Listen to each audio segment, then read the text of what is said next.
Thanks for tuning in to Proline TV. I'm your host, Greg DePalma, as we get set for another week of football. Thank goodness for that. It's still early enough in November that the end of the seasons are still a little bit away from our viewing capacity, and we're all glad to know that. Week number 11 in NFL, we're going to talk about week 12 of college football. We're going to go over all of the conference races in college football, Power 4, Group of 5. We're going to go through as many games as we can, update the odds, obviously, as we surf through the lines from DraftKings.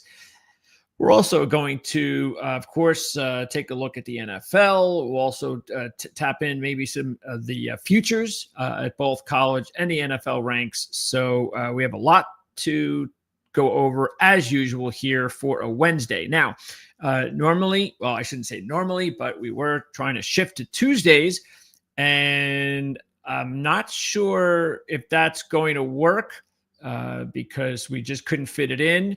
And as you can tell from the last several weeks, we did a 3-hour show last week. So we also had the Penn State postgame show that normally airs on Wednesdays. So we postponed that till tomorrow. So that's going to be on Thursday night, 7 o'clock Eastern. Our Penn State boys are going to talk about the Michigan State game. They need to win out to go bowling, even though they believe they won't accept a bowl invitation. But still, I guess they have something to play for in their matchup against Michigan State. So, and also talk about the head coaching search for the Lions.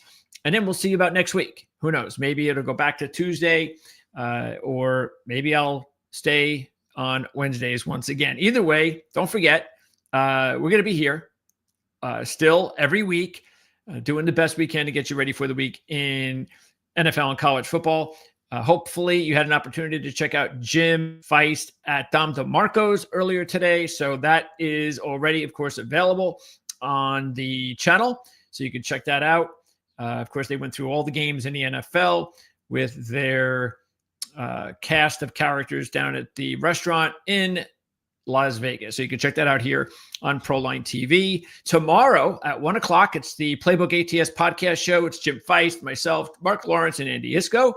Mark will designate several games in both the NFL and college football for us to talk about. And then on Friday, on our Pigskin Friday report, we'll kind of do the same. It'll be just Jim, Mark, and I, and we'll take a look at some of the games that we do not talk about on the show tomorrow in both the NFL and college football. Now, before we get started, one last thing. I want to let everybody know that we have a YouTube membership available now here on Proline TV. So if you're really into Jim Feist and Mark Lawrence and all of their great knowledge that goes back for a very long time, many years, and any of the viewers here to this channel, especially the ones that are very familiar with the Proline brand, very familiar with Jim and Mark. Anyway, I just want to let you know that we have a YouTube membership now that is available. All you have to do is click that join button, as you can see there. Should be right there for you to see, right on the screen, right below the screen. You just hit the join button, and you can check out the packages that we have available. Now, we have 3 specific tiers. All right. So we have a $40 tier. I believe it's a $40 tier with Mark, a $50 tier with Jim, and a $100 tier, which gives you everything and more. So what you want to do is when you hit the join button, you go through the tiers, all 3 tiers. You can check out everything that's available, and we'll update this every day on all of our programs to kind of give you a little bit of information for everything that we're doing. And we're going to pick a nice little strategy way to do it as well. So within the next week or two, you're going to really be familiar with everything that we provide you within those tiers. Bottom line is you're going to be getting Jim's picks, Mark's picks. We have additional handicappers that we're going to be bringing in. Hopefully Victor, King, Andy Isco, you know those guys. I'll be producing some videos and things of that nature, like as bonus content. So there's a lot of things we're working on besides that. But the bottom line is we figured, hey, let's just get this, party started. College basketball season just kicked off shortly. a little while ago, including the NBA. So no better time than now to get that YouTube membership platform started. So that's it. Check it out. Let us know what you think. And you can also check out our YouTube message board. So we're going to be very active on that too. And that's the best way to communicate with us. Besides, if you want to comment on the show for any in particular specific video, that's the easiest way, of course. You watch a video, you comment, whatever, ask a question. You can do it here live on the show, of course, as well. But let's say there's no live show going on and you want to ask a question, anything at all regarding what we do here on the channel. You want some advice, anything is on your mind, just go to our community link. There's the community link. You see it right there. It should be right there in front of your face, just like the join and the subscribe buttons. Very easy to find. And you hit the community button, boom, it goes right basically to our message board, and you can let us know what's on your mind. Okay, so let's get started with college football. All right, so college football, let's take a look at the rankings. So it came out yesterday. It's another thing that could be a more of a beneficial deal for us if we wind up going back to Wednesdays, that we get to see these rankings. All right, so here are the rankings. I'm seeing them for the first time myself. Let's see here. I mean, you know what? This looks really, really similar. Let's take a look at our rankings. Where are our rankings? Let me see if I can pop that in there. I don't think that's right. Obviously, we haven't even shown you our new rankings this week. So let's go. First of all, here we go. So not a lot of changes from last week. Also going to get ready for the group of 5 rankings we're going to show you in just a sec. Okay. So take a look. So we have, as you can see here, not a lot of movement, even though we did move Ohio State above Indiana. All right. So as you know, Texas A&M, they have been our top team for about a month now. And then we have Notre Dame, Alabama, Texas Tech, Georgia. So really this top 10 is pretty similar, except the only move was we swapped Ohio State, Indiana, and we move up Georgia. We swapped Georgia and Oregon, and then we added Oklahoma. Oh, and of course, South Florida is now, once again, the group of 5 leader. That's right. Our boys from South Florida are back. So let's take a look at the playoff rankings. All right. So you see, they have Ohio State. Now look, we have the same top 3, except I have A&M 1, Ohio State 2, Indiana 3. So let me know what you think about that. Who do you agree with more? Do you agree with the college football committee, or do you like my rankings? Who do you like more? All right. So then it's Alabama, Georgia, Texas Tech. And we have Alabama. Wait, did they? I'm just noticing that. Wait a second. Wow. Okay. They don't have Notre Dame up there like I do. All right. So they have Alabama, Georgia, Texas Tech, and I have Alabama, Texas Tech, Georgia. It's not a big deal. I guess the biggest difference is I have Notre Dame at 4, and they have Notre Dame at 9. All right, I have Ole Miss 7, Oregon 8. Okay. And I have Oregon 8 and Ole Miss 9. So not a big deal there. And I got Texas and Oklahoma rounding it out. And they have Texas and Oklahoma rounding it out. So there you go. Okay. And you could see there, you've got BYU. And at this point in time, they would be, a second. Well, again, just keep in mind, these are the rankings. This isn't how it's going to be because you have to have the group of 5 team in there. So who do they have? Do they have a group of 5 team in the top 25? They do. South Florida. So there you go. So South Florida is their group of 5 team, just like it is for us. Let's see if we can pop that up there. Here we go. So here's our group of 5. And South Florida's taken over once again because of Tulane's upset against Memphis. So James Madison moves up a little bit to 2. So how about that? Our top 2 preseason picks. We're at week 12 now. And our top 2 preseason picks for the group of 5, we had James Madison 1 and South Florida 2. Now, of course, these are just mine. But with South Florida, we're seeing eye to eye with the committee now with South Florida 1. I wonder where they have James Madison and the rest. But we have Tulane moving up after the win against Memphis.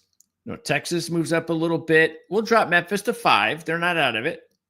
There's East Carolina making a big move up to 6. They weren't in the top 10 last week.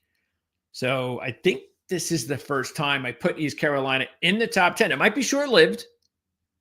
Okay, because with East Carolina playing Memphis, the loser probably out of the top 10, and they're done. They're not going to the playoffs.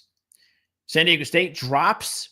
I didn't drop them completely out because of the fact that, it was a loss that we actually thought could happen. As we talked last week, we thought Hawaii we had Hawaii as an upset play, and just kind of felt that San Diego State was kind of overdue for a bad one. They kind of showed you those signs against Wyoming the week before. Unfortunately, in the game, they lose one of their top defensive players for the season, and he's gone one game.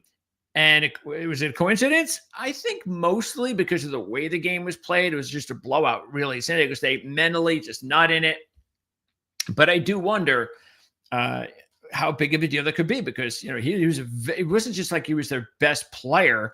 It was more of a line as he was one of several really good players on the defense for San Diego State, one of the top defenses in the country, but he just happened to be more of like the leader of the defense, and that is big. You take him out. Now we'll find out this week against Boise if they can regroup, because if they lose again to Boise, especially without Boise Maxwell Madsen, you lose to Boise, and that loss becomes the death of the San Diego State this season. We moved Fresno State in after their upset against Boise a couple weeks ago, and Boise drops, and then you have Hawaii making their way into the top 10 following their upset over San Diego State. So there you go. We have 1, 2, 3, 4, 5 of the 6 are from the American. Little old James Madison holding hope. But if it's not James Madison, it's definitely going to be a team from the American, which at this point in time, it kind of looks more and more likely that is what we are going to see. Okay. So there you go. That's the rankings to get us started. And what we're going to do next is we are going to go over everything. We're going to start in college football with the SEC, and then work our way all the way through each conference. So this is what we do each week if you're here for the first time. If you have any questions, I'll do my best to check them out. It's not like I have a producer helping me out. So that's part of the reason why it takes almost 3 hours to do the show. And appreciate the comment, Double Aces.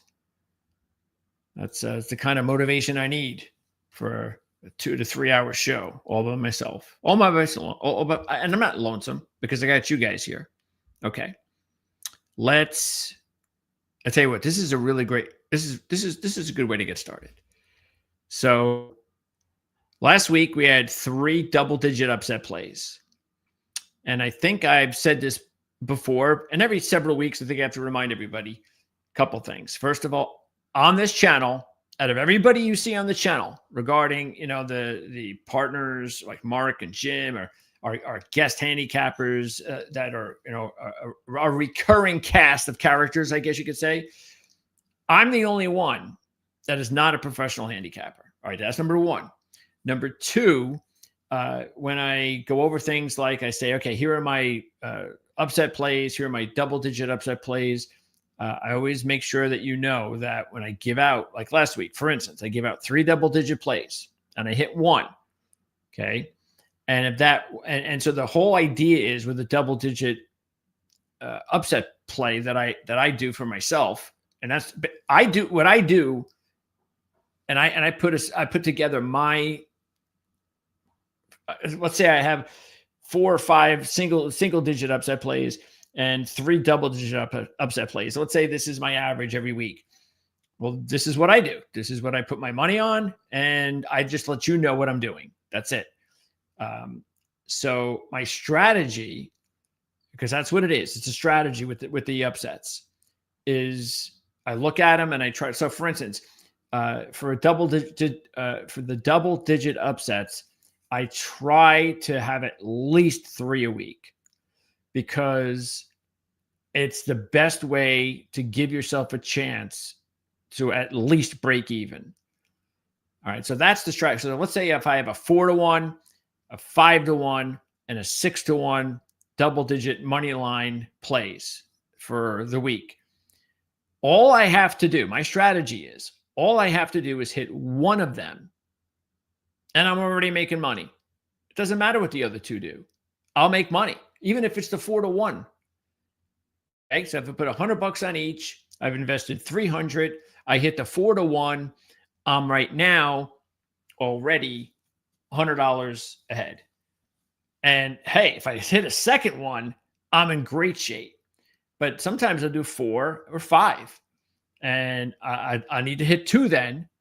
But that's the point. The point is that there's a strategy to doing it. It isn't, hey, I'm doing these double digit upsets because I really believe that team's going to pull off the upset. No, that's not what it's about. It's about, and that's why I go over it every week with you guys. I said, look, this is the reason that I think that this team is vulnerable. And on average, for the most part, I'm wrong. But that's the stats. You have to play the averages, and that's what we're doing.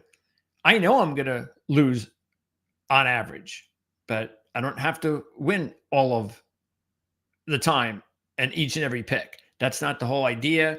So last week was a great example. We did not hit the other 2 double-digit lines, but we did hit the one that paid off.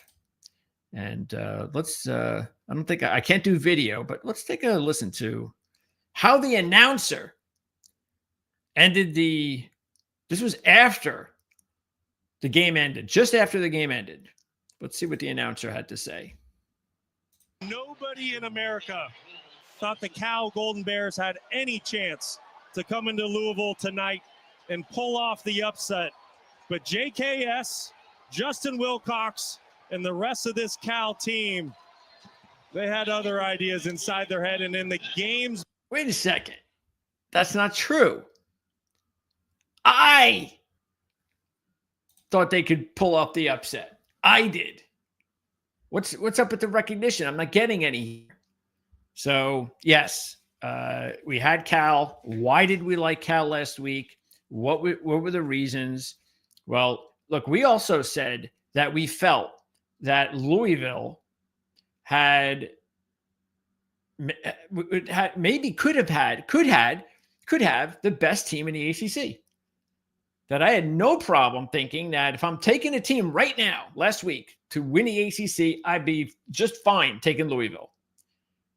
But I also took Cal on the money line. And so, again, what was the reason? Well, their number 1 back out. And Isaac Brown is a big part of their offense because he dictates the offense. He's a physical running back. And they also have this other kid, another Brown running back. And he's okay, and he did okay, but he's not Isaac Brown. And what makes Louisville really dangerous is having both of them. So you take out the better one. Oh, I don't care if the other guy rushes for 80 yards or 100 yards. That's fine, because you're not rushing for 180 or 250, and you don't have that, the main guy who really runs the backfield. Throw in the fact that, overall, Louisville still a talented team. Love their receiver, Bell. I think he is going to be a sleeper star in the NFL, and I'm going to talk a lot more about him between now and next year's draft. I can guarantee you that. but they have a quarterback, they have a coach, they have a receivers, they got running backs. So they have what you need to win the ACC. But in the Cal game last week, the problem was, and I said it on the show on Tuesday last week, I think we did it on Tuesday, what was that line doing starting out at 20? That was ridiculous. And that was a big, bad sign immediately. This works against your team because that is such a big number. And it's basically telling everybody, oh, you've got this one. This is just this is Boston College. And that's the thing that I just couldn't get over. It's like, well, what kind of points would you have put at Boston College? Or, I don't know, Stanford, 30? I don't know if you would have done that. So it's like 20 for Cal. Now, the line did come down a couple of points. Just didn't understand it at all. And so that was the main thing, the running back injury and a lot of disrespect, as well as the fact that Louisville hadn't covered a game all season as a home favorite, which was a sign that tells you that, hey, if they're not covering every game as a home favorite, these games are a little closer than they should be. Throwing a Cal team coming off a loss, desperate for a win to go bowl eligible, getting completely disrespected and all that stuff. And hey, it worked out. Once again, it doesn't always work out as we know, but that one worked out. And good for Cal, bad for Louisville. So we're going to go through the standings as we go through this. We're going to start with the SEC. Okay, so let's pop up the SEC. And here you go. This is it. All right. Look, Vanderbilt and Oklahoma, I don't think they have a shot, not with 2 losses. So I'm going to move up here, even though Oklahoma's got Alabama. Okay, but Alabama's got a 2-point cushion. All right, so and that's going to really serve them well. So let's see. All right, Texas, Georgia, loser out. All right, we're going to get into the game in a minute. Ole Miss, they still have Mississippi State coming up, and we know with a rivalry like that, anything is possible. Let me get my paperwork here straightened out. Okay, so let me see. What do I have for Ole Miss? Ole Miss, Florida, then Mississippi State. So they got Florida this week, then at Mississippi State. I think they have a bye, and then they play at Mississippi State. All right. And again, Florida this week. I don't think they'll have any problems with Florida, but a Mississippi State game, that could be, imagine Mississippi State needs that game to go bowl eligible and Ole Miss needs it to potentially be in the SEC championship game. That's good theater. And Texas A&M, they have been our de facto number 1 team at this point in time for the national championship and for our rankings. And they've been like that for a reason, and they showed it again last week. They mean business. They have not had a bad week all season. They've had a couple of weeks where they could have played better, that the game was probably closer than it should have. And that does concern me a little bit because as good as they are, they're not that good, as we know. It's just impossible almost now at this stage of the way college football is for any team to be that good. And I know it's just a few years ago where we could say that there were teams like that were just dominant. But and what that means is that I get the feeling that still, I mean, will it be the Texas game? Could be.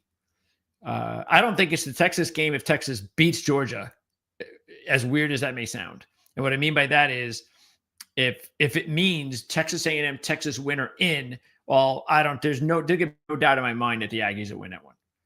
But if it's, just Texas trying to spoil Texas A&M's undefeated season, they just lost to Georgia, I could see, maybe that's the loss. And you know what? Maybe they lose it and still go to the SEC championship game, or maybe Texas A&M loses in the SEC championship game. Either way, I think it would be better for Texas A&M to lose. I just do. But I'm not saying it's impossible to go undefeated even nowadays, but it's just, look, it's so hard. It really is, especially for the SEC. And at some point, you would think Texas A&M will get beat, but I think it'd be better to just get beat before the playoffs. This way you have a loss, you got it out of the way, you know what the losing feels like, and you don't want to be in that position again. And, you got to learn one of those lessons. And I just think it'd be a lot better for the team, but hey, not an impossibility if they're able to get to the playoffs undefeated. And then you got Alabama with that matchup against Oklahoma. And they still got the date with Auburn coming up as well. All right, so let's get into it. Let's take a look at the odds in the SEC. And here we'll start with Texas A&M. And that's up to 19 now. So we're already at the number where it just is a little bit too high. So, yeah, I'm not really going to be able to play this one. South Carolina, though, they're not going to a bowl this year. I wonder about Beamer. I think he's done a solid job there. I really do. So I just think that this season was so disappointing that with all sorts of really good coaches being fired, Beamer can go. Anything is possible.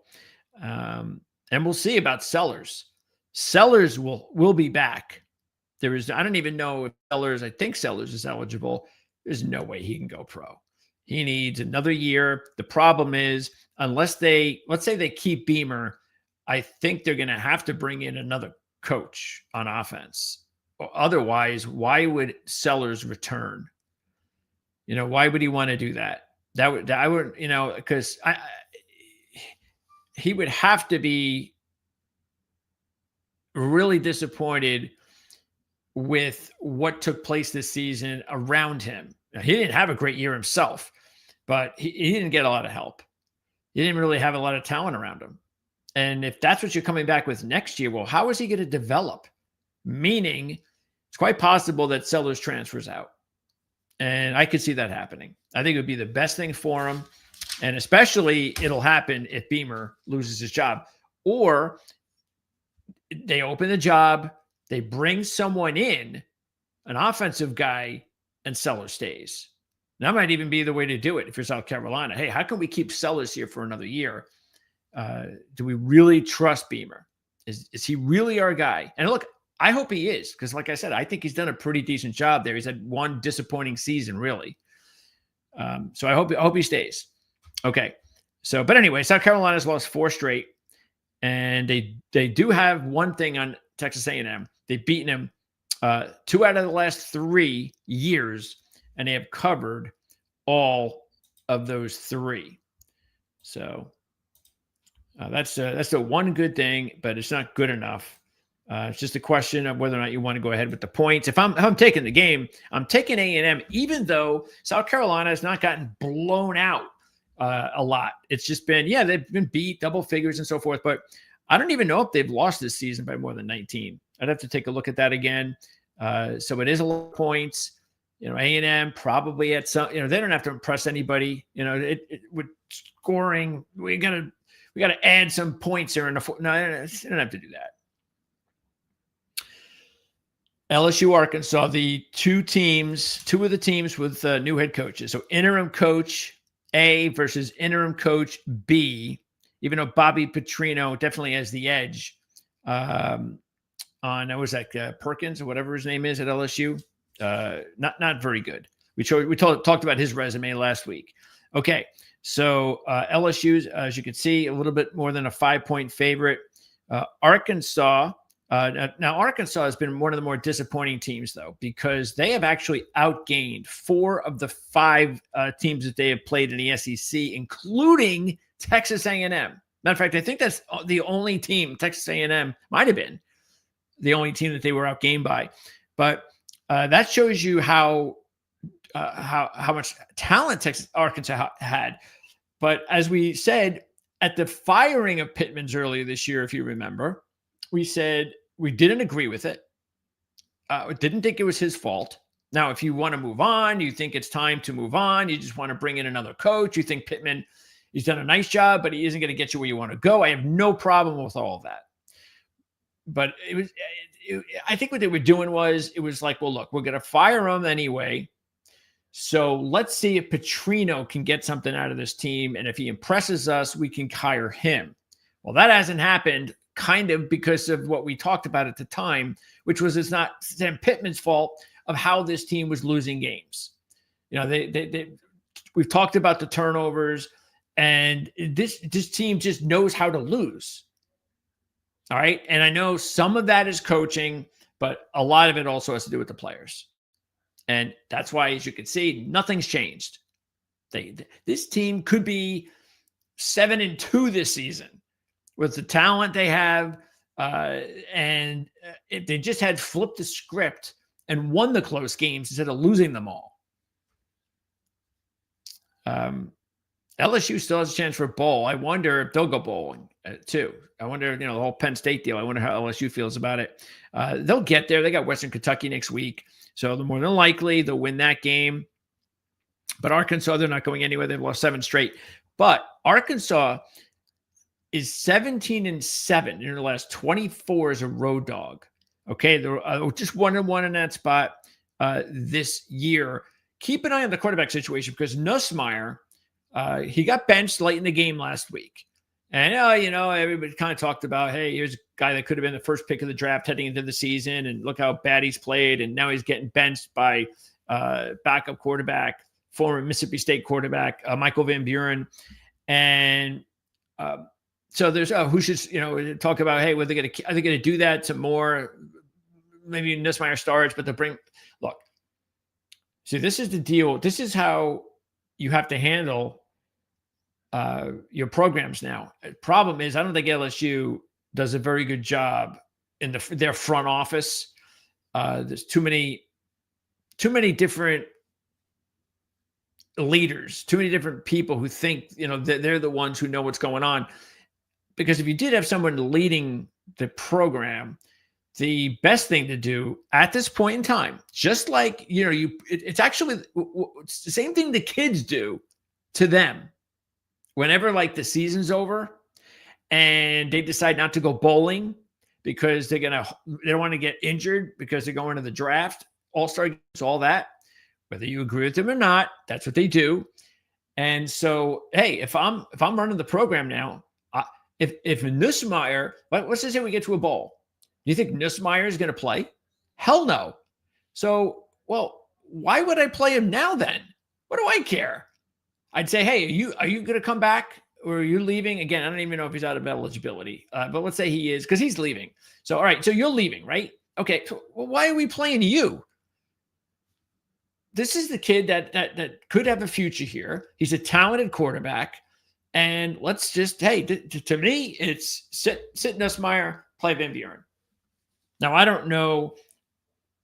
You have to handle the whole thing with the NIL, and I have no idea what goes on behind closed doors with how these kids are being paid and how you treat them in situations like this and how could that affect them. So I get all that. But that's the reason why I think it's important that you have a program leader that knows this stuff. And that's just what I would do. Again, without really knowing everything, that seems like a really smart thing to do. Makes a lot of sense. Nussmeier, you could sit down. Let's see what Van Buren's got. LSU is 13-2 against this spread as an SEC home favorite of 12 or less. And they're 2-0 in that role this year.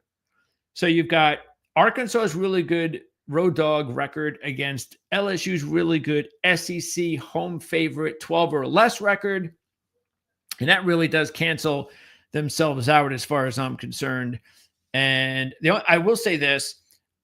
If I'm taking this game, I'm just taking Arkansas on the money line. I'm not going to touch this game for any other reason except, hey, why not? The way Arkansas's played all season, this is going to be a 4-quarter game. It's going down to the last drive or two. So why not? Maybe they'll pull one out. And I get 2-1 on the money line. So I think that's the way to go. So this line actually dropped a little bit to 6. I'm surprised by that. Started off at 7. And what you got here is you have one of the top teams in the country. And this is how vulnerable which is why it's great. This is how vulnerable these teams are now in college football, especially if you're in the SEC. Alabama's undefeated right now in the SEC, but they have one loss. If they were to get upset on Saturday, and nobody would be surprised, 2 losses. Now, what happens at any point the rest of the season if they lose again? 3 losses. Is it possible that they get knocked out and they're not even in the playoffs? That's possible. So that's how huge this game is for Alabama. You don't want to put yourself in that position because you do have to play your rival Auburn. And how many times have we seen, even just recently, where Auburn's had bad teams go up against good Alabama teams and have given Alabama all sorts of trouble. Don't forget the game just a couple of years ago when Alabama needed that 4th and 24 or whatever it was to convert to beat Auburn, or it would have been a monumental upset.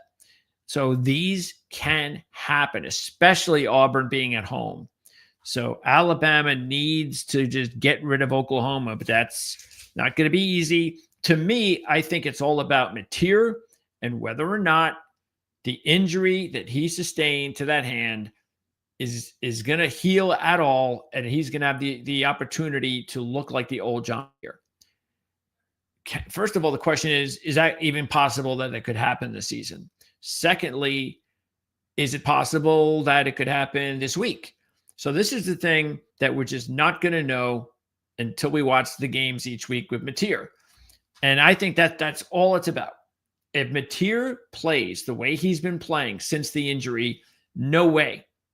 No way. I give Oklahoma a little chance to win this game without it.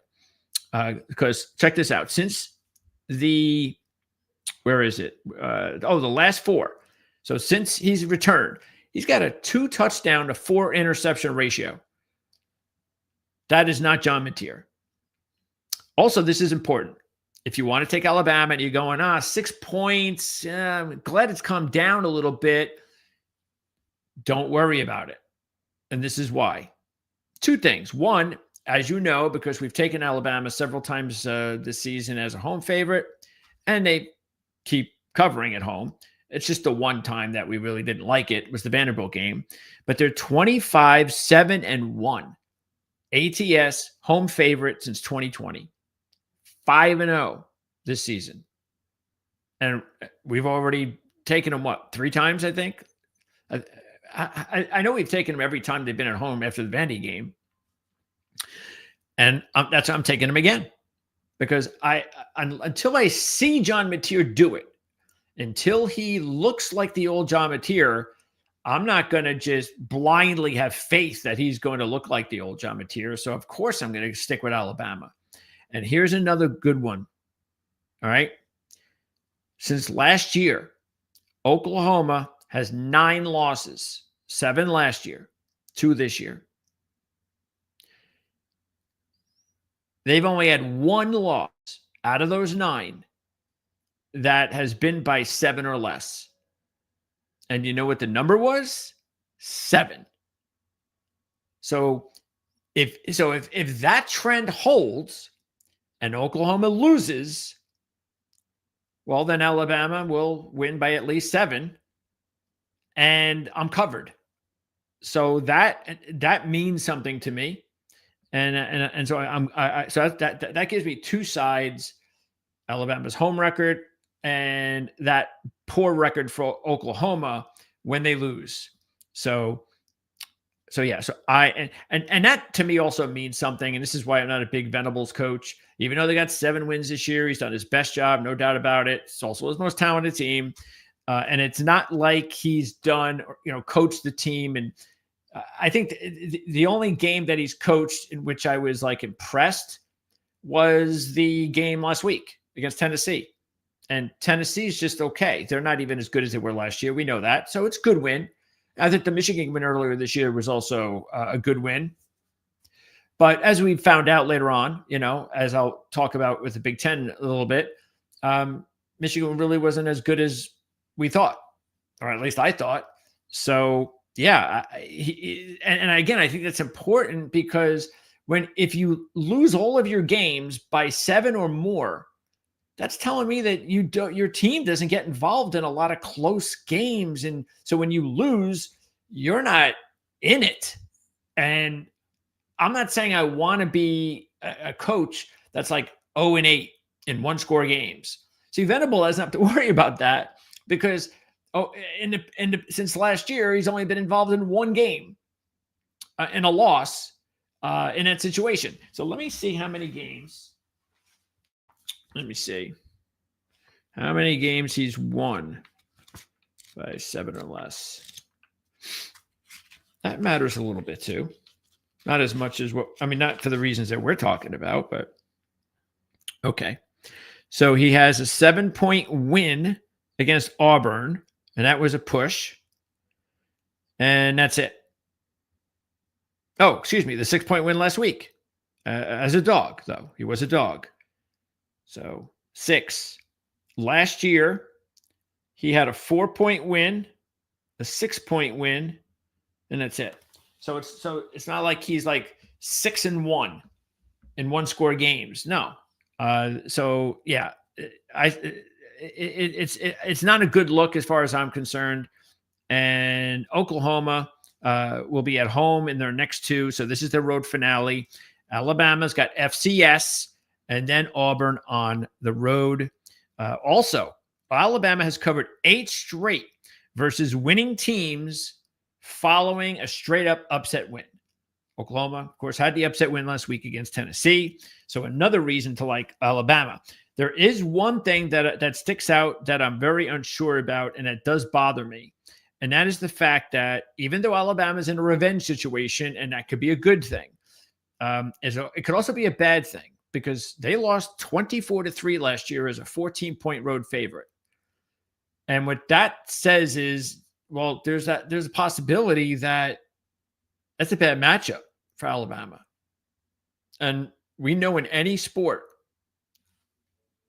your team just has bad matchups, no matter who it is. Sometimes it's your rival, like Ohio State, Michigan lately, but could it be Oklahoma for Alabama? Now, if that's 24-21, it's not a bad matchup. It's just a loss. But when you lose 24-3, and we know Oklahoma's got a really good defense, that does give me some pause, some thought. It's not going to be as big as a pick as I had last week because LSU is clearly in a totally different situation than Oklahoma is. And I'd be a lot more concerned this week. But I'm still taking Alabama. Just isn't going to be as big as I liked Alabama last week. All right, here's that Ole Miss game. It's now up to 14.5, 9-1. You see him on the rankings. I don't see this affecting them. You know, I did get an opportunity, and this is why it's kind of funny, because just to remind everybody, here on Proline TV, we are part of the Our Lads Football Network. I'm the executive producer of the Our Lads Football Network. And we got together. Dan Shonka runs the company. The owner, basically, he's the man, has been the man at Our Lads for as long as I've known Our Lads. This goes all the way back to the time that I just started in streaming. I left terrestrial radio, went to streaming, and within several months, when I first started getting involved, and I was looking online for some draft experts, and I came across a really good informative site. Might even still be around. I think it was called Draft Countdown, NFL Draft Countdown. And it had a lot of really good information. And so I said, hey, I like this. Good information. I think his name was Scott Wright. And so he was basically my draft expert. And I figured, hey, this is a great opportunity. You know, I'm very popular because, you know, they had a really good following there. And I said, oh, this is good for me. Just starting up. And then I had Dan on as a guest. I forget how I got him on. I'm sure I found Our Lads like a lot of people do. And said, oh, this is a really good site. Let me see if he'd be interested in coming on as a guest. And I had him on as a guest. And we hit it off. And I remember talking to him and thinking about the possibility of, well, I've got this thing with Scott. And again, I'm really green in the internet streaming business at the time, like most of us were, by the way. It was brand new concept. Trying to figure out how is this going to be more beneficial for me. And I found out pretty quickly that, it made more sense for me to go with Dan. And Dan had no problem letting me know that, because he was very adamant about making me understand the difference between what he does and what a lot of these internet writers do. Because Dan has an NFL history. Dan worked in the NFL. Dan was a scout, a long history. And so, of course, he's going to take offense to bloggers, these new internet owners who, just because they're really good at putting together a website and information and marketing that information to the internet, that makes them an expert. And so, and this is, for me, I had no problems with Scott, but it was a obvious decision for me, because Dan even mentioned this to me, and basically, like I said, he pretty much tutored me on the difference. What was the difference? Well, it's pretty simple. I worked in the industry, and these guys, and he wasn't specifically pointing at Scott or anybody, but he was like a broad view of the entire industry. And I was like, great, I'll do it. Let's get together. And so since then, we ended up, let's see, I think it's been 15 years, longer than that, close to 20. And I bring this up also because I don't know why it came up, but I might've been looking for something related to the draft online. And I might have been looking for, because what I like to do is I always like to find out what everybody else is thinking about specific, like what's the general consensus right now for everybody on the 2026 or 2027 draft with quarterbacks. So I of course have a much, I am tuned in with our lads and what we know as, or they know as, experts as far as who are the guys you need to follow. But I like to compare and see what's out there. And one of these sites, just to show you how ridiculous it was that some of these sites are, one of these sites that gets a first page Google real estate spot. And I didn't even have to go into the site, because I saw it as part of hey, I'm supposed to click and I see what's already considered the number one quarterback, the number one player of the 2027 draft. Do you know what this site had?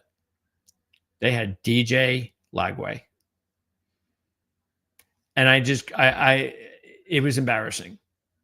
And I was like, I mean, you've got to be kidding me. You're on the front, you get first page real estate on Google. And what you do with that is to put DJ Lagway as the number one pick of the 2027 draft. That kid, at this point in time, he doesn't even have a chance to make the NFL, let alone be the first overall pick of the 2027 draft. I wish him well, because the NFL needs quarterback play. I know as a Jet fan, and it needs quarterbacks, and it really brings down the league big time. And I didn't really think it was going to affect the league this poorly, but it has. We knew we were going to go through a lull when all of the great quarterbacks left us. Aaron Rodgers is the last one left, and when he leaves, and really Flacco is still a part of that as well. When they go, that's it. And it just shows you, too, how poorly our quarterbacks are now, how poorly, whether you could say how poorly they're coached or whatever the case, but it also shows you how weakly talented the NFL is in general compared to just 10 years ago or 15 years ago. It's not about, and I'm not trying to say that it can't be, because it can.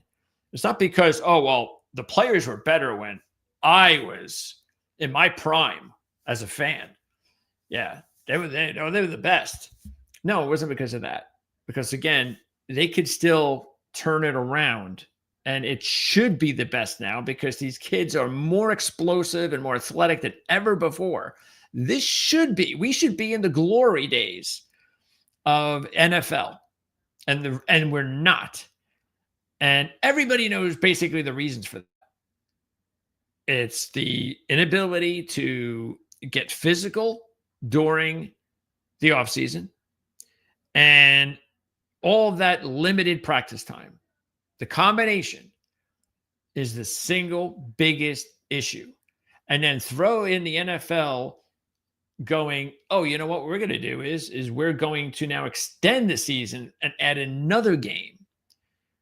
And so is it a wonder that we have the injury issues in the NFL that we have? Never have I seen the injury issues in the NFL like I see it right now. And how does the NFL wanted to, we had to change the kickoff rules because of injuries. Well, if they've got that report that led them to that, where's the report now? Where's the report? Where's the change now?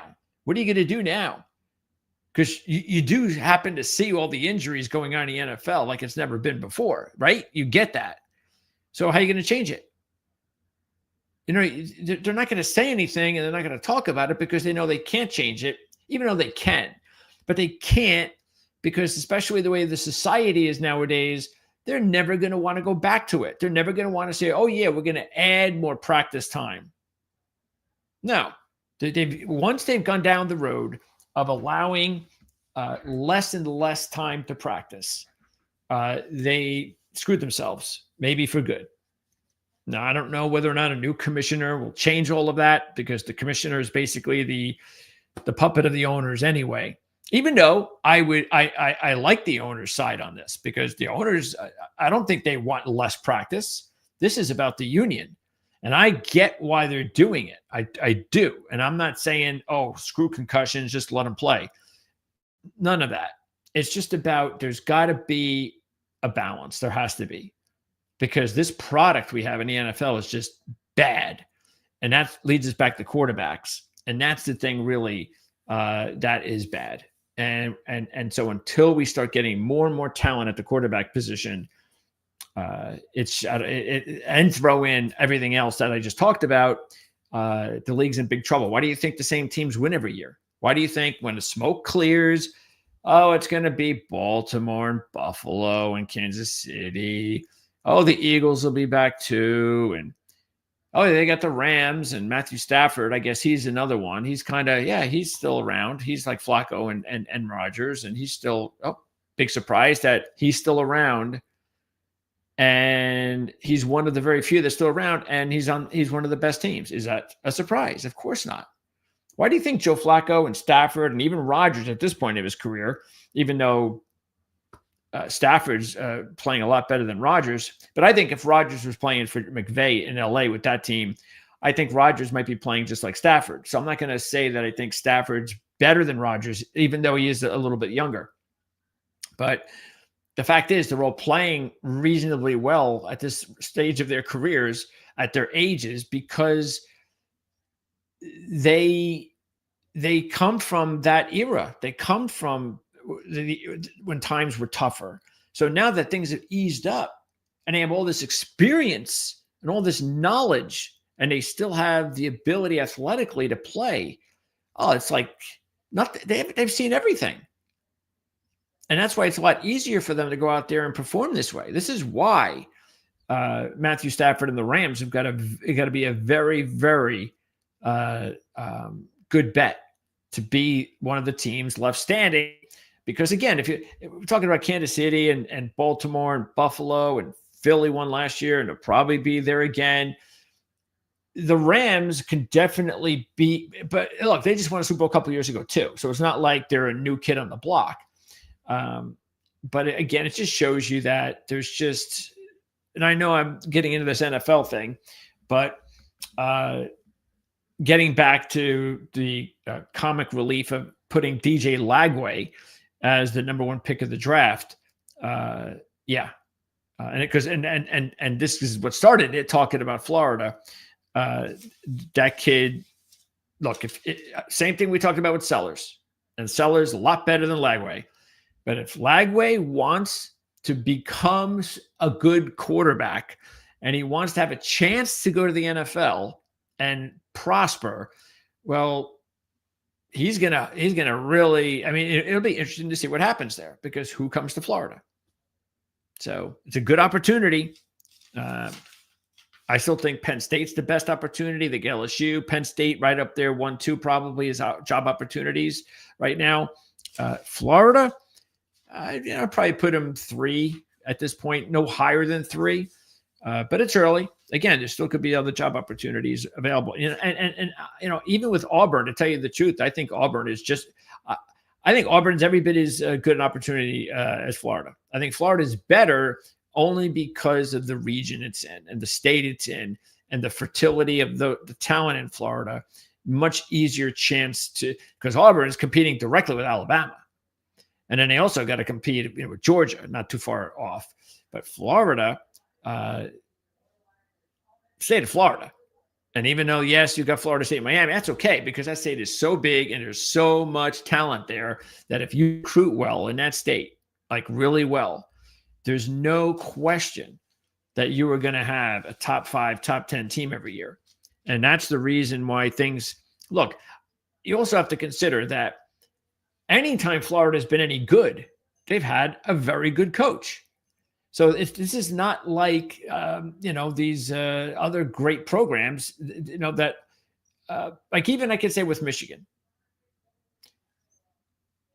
Harbaugh is a class in itself, no question about it. But he even struggled a little bit. But even when he struggled a little bit, you still had, decent enough seasons or good seasons. He had like one bad season, but he had good seasons. And you throw in the fact that even now it's Sharon Moore, a good season.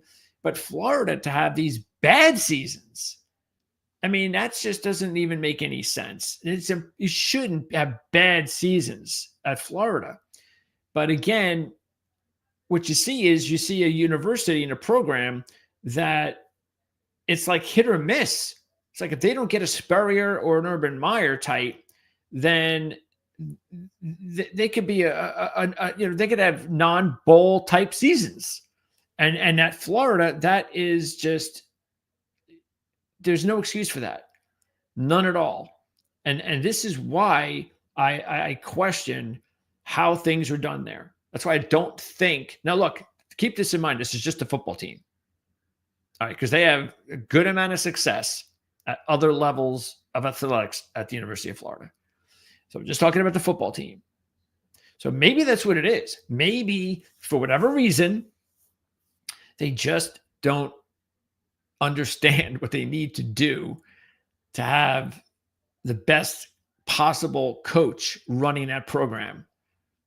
And maybe they feel because we're Florida and look at all the success we're having, all the other athletic programs here. It's okay. We're still making a lot of money, and we're a successful program, and we've got name brand recognition. I don't know. Maybe there's also look. I do not like the way the Florida program is run. So let's not even go down that road. Same thing with LSU. I think they got really big problems. Is it a surprise that both of those teams fired their coaches? What they really should have done is fire themselves.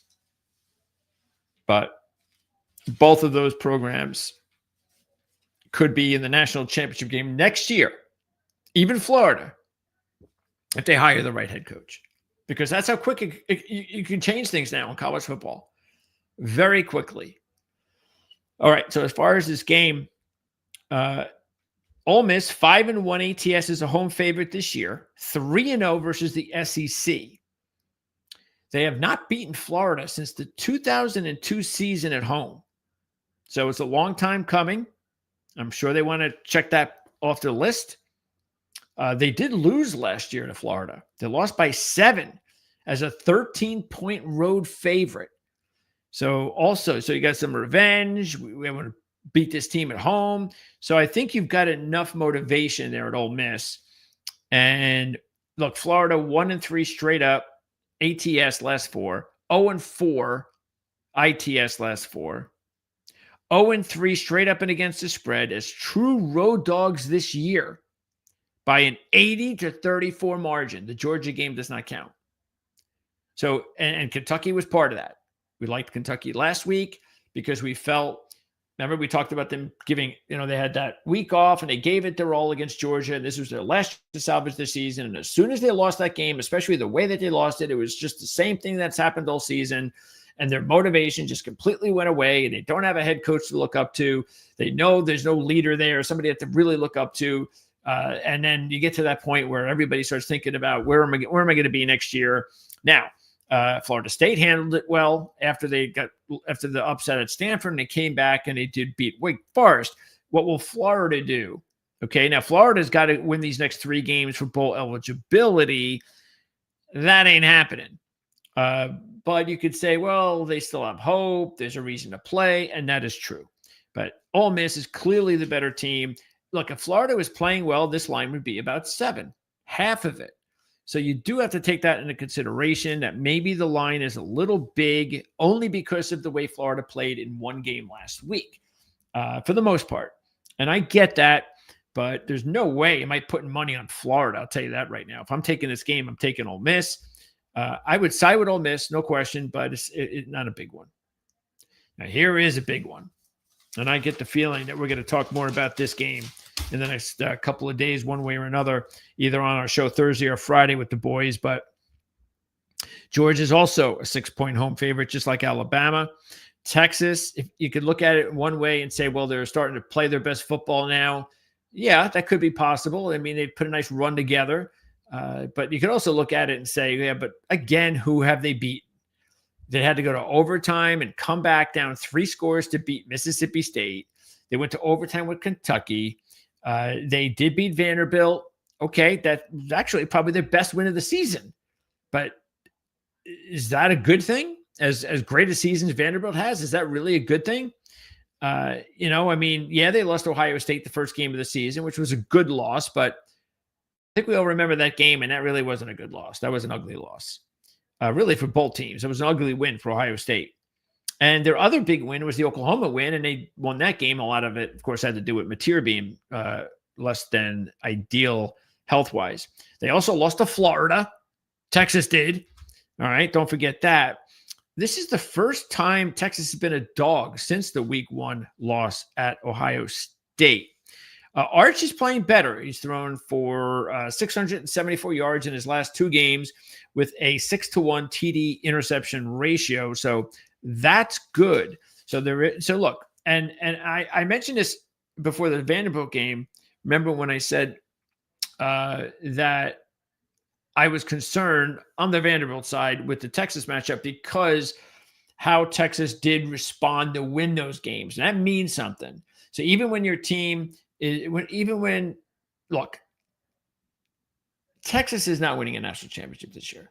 This isn't about to be some dramatic turnaround, and Arch is going to do everything at the end of the season, what people thought he'd do in the beginning of the season, and you watch, and he's going to go ahead and he's going to be the playoff MVP. And no, Texas is not even going to the playoffs because they're going to lose this game, and they might even lose the A&M game. So I do not believe in this Texas team. And if I'm wrong, then I will be wrong. But I am not backing Texas right now. The only way that, I mean, really, this is their season. This is it. And this is the way it should be anyway, because the way they have to look at it is, or the way I'm looking at it, is if Texas wins this game, then obviously they are back for real. And they have just beaten as good as a team as you can beat on the road. And you are now a true championship contender. Everything is about this game. But if you lose the game, now you're just the same team we thought you've been all season. You've been overrated. You've just beaten pretty bad teams. You've got a couple of decent wins because you're a talented team. Heck, we all thought beginning of the season, you should be the best team and with the Heisman winner.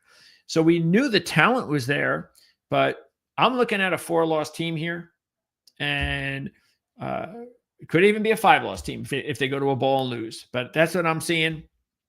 And I think Georgia is coming into this game at the right time as well, because they've had their games. I mean, lucky to beat Tennessee late, go to overtime. The win against Florida, having to come back and score a touchdown in the last 5 minutes to beat the Gators. But the response last week to beat a hot Mississippi State team that had only lost one cover all season, just blow them out. I think that was very important, and that's why I believe. See, if Georgia was kind of they had beaten Mississippi State last week by 3, and maybe they get a field goal at the buzzer or goes to overtime, whatever, I would probably either be on the Texas side this week, or I might be, I don't know. I don't know what I'm going to do. But because Georgia responded the way that they did, I think I believe a lot more now that they are headed in the right direction. Not the narrative I was saying about Texas. No, that's a phony narrative about, oh, we're going to be the team everybody thought we were going to be when the season began. I'm believing that with Georgia, not Texas. And that's how I'll play it this week. So if I lose, then I'm wrong. But that's the way I'm going to go. So I'm going to take Georgia minus the 6. Don't forget they beat Texas twice last year, including in the championship game. And they beat them twice as dogs. Don't forget that. The dogs were dogs in both games last season. And this is the SEC finale for Georgia. So this is it. Okay, so if they win this game, they're in it. They've got a shot. They are legitimately, and of course, they're just waiting to see, more so hoping that it's Texas A&M that loses. So, because they've got the loss to Alabama. So if they can find a way, like for instance, you beat Texas, then you hope Texas beats Texas A&M, then you're in second place. You could be in a 3-way tie with Ole Miss. You've beaten Ole Miss, okay, but you haven't played Texas A&M. But maybe the way could be, I don't know how SEC does the ranking, the tiebreakers. I don't know if they go with the highest ranked team or they go percentage of likely wins, whatever. But Georgia will have a shot. So their best shot is for you beat Texas, obviously, and then you hope that Texas can knock off Texas A&M.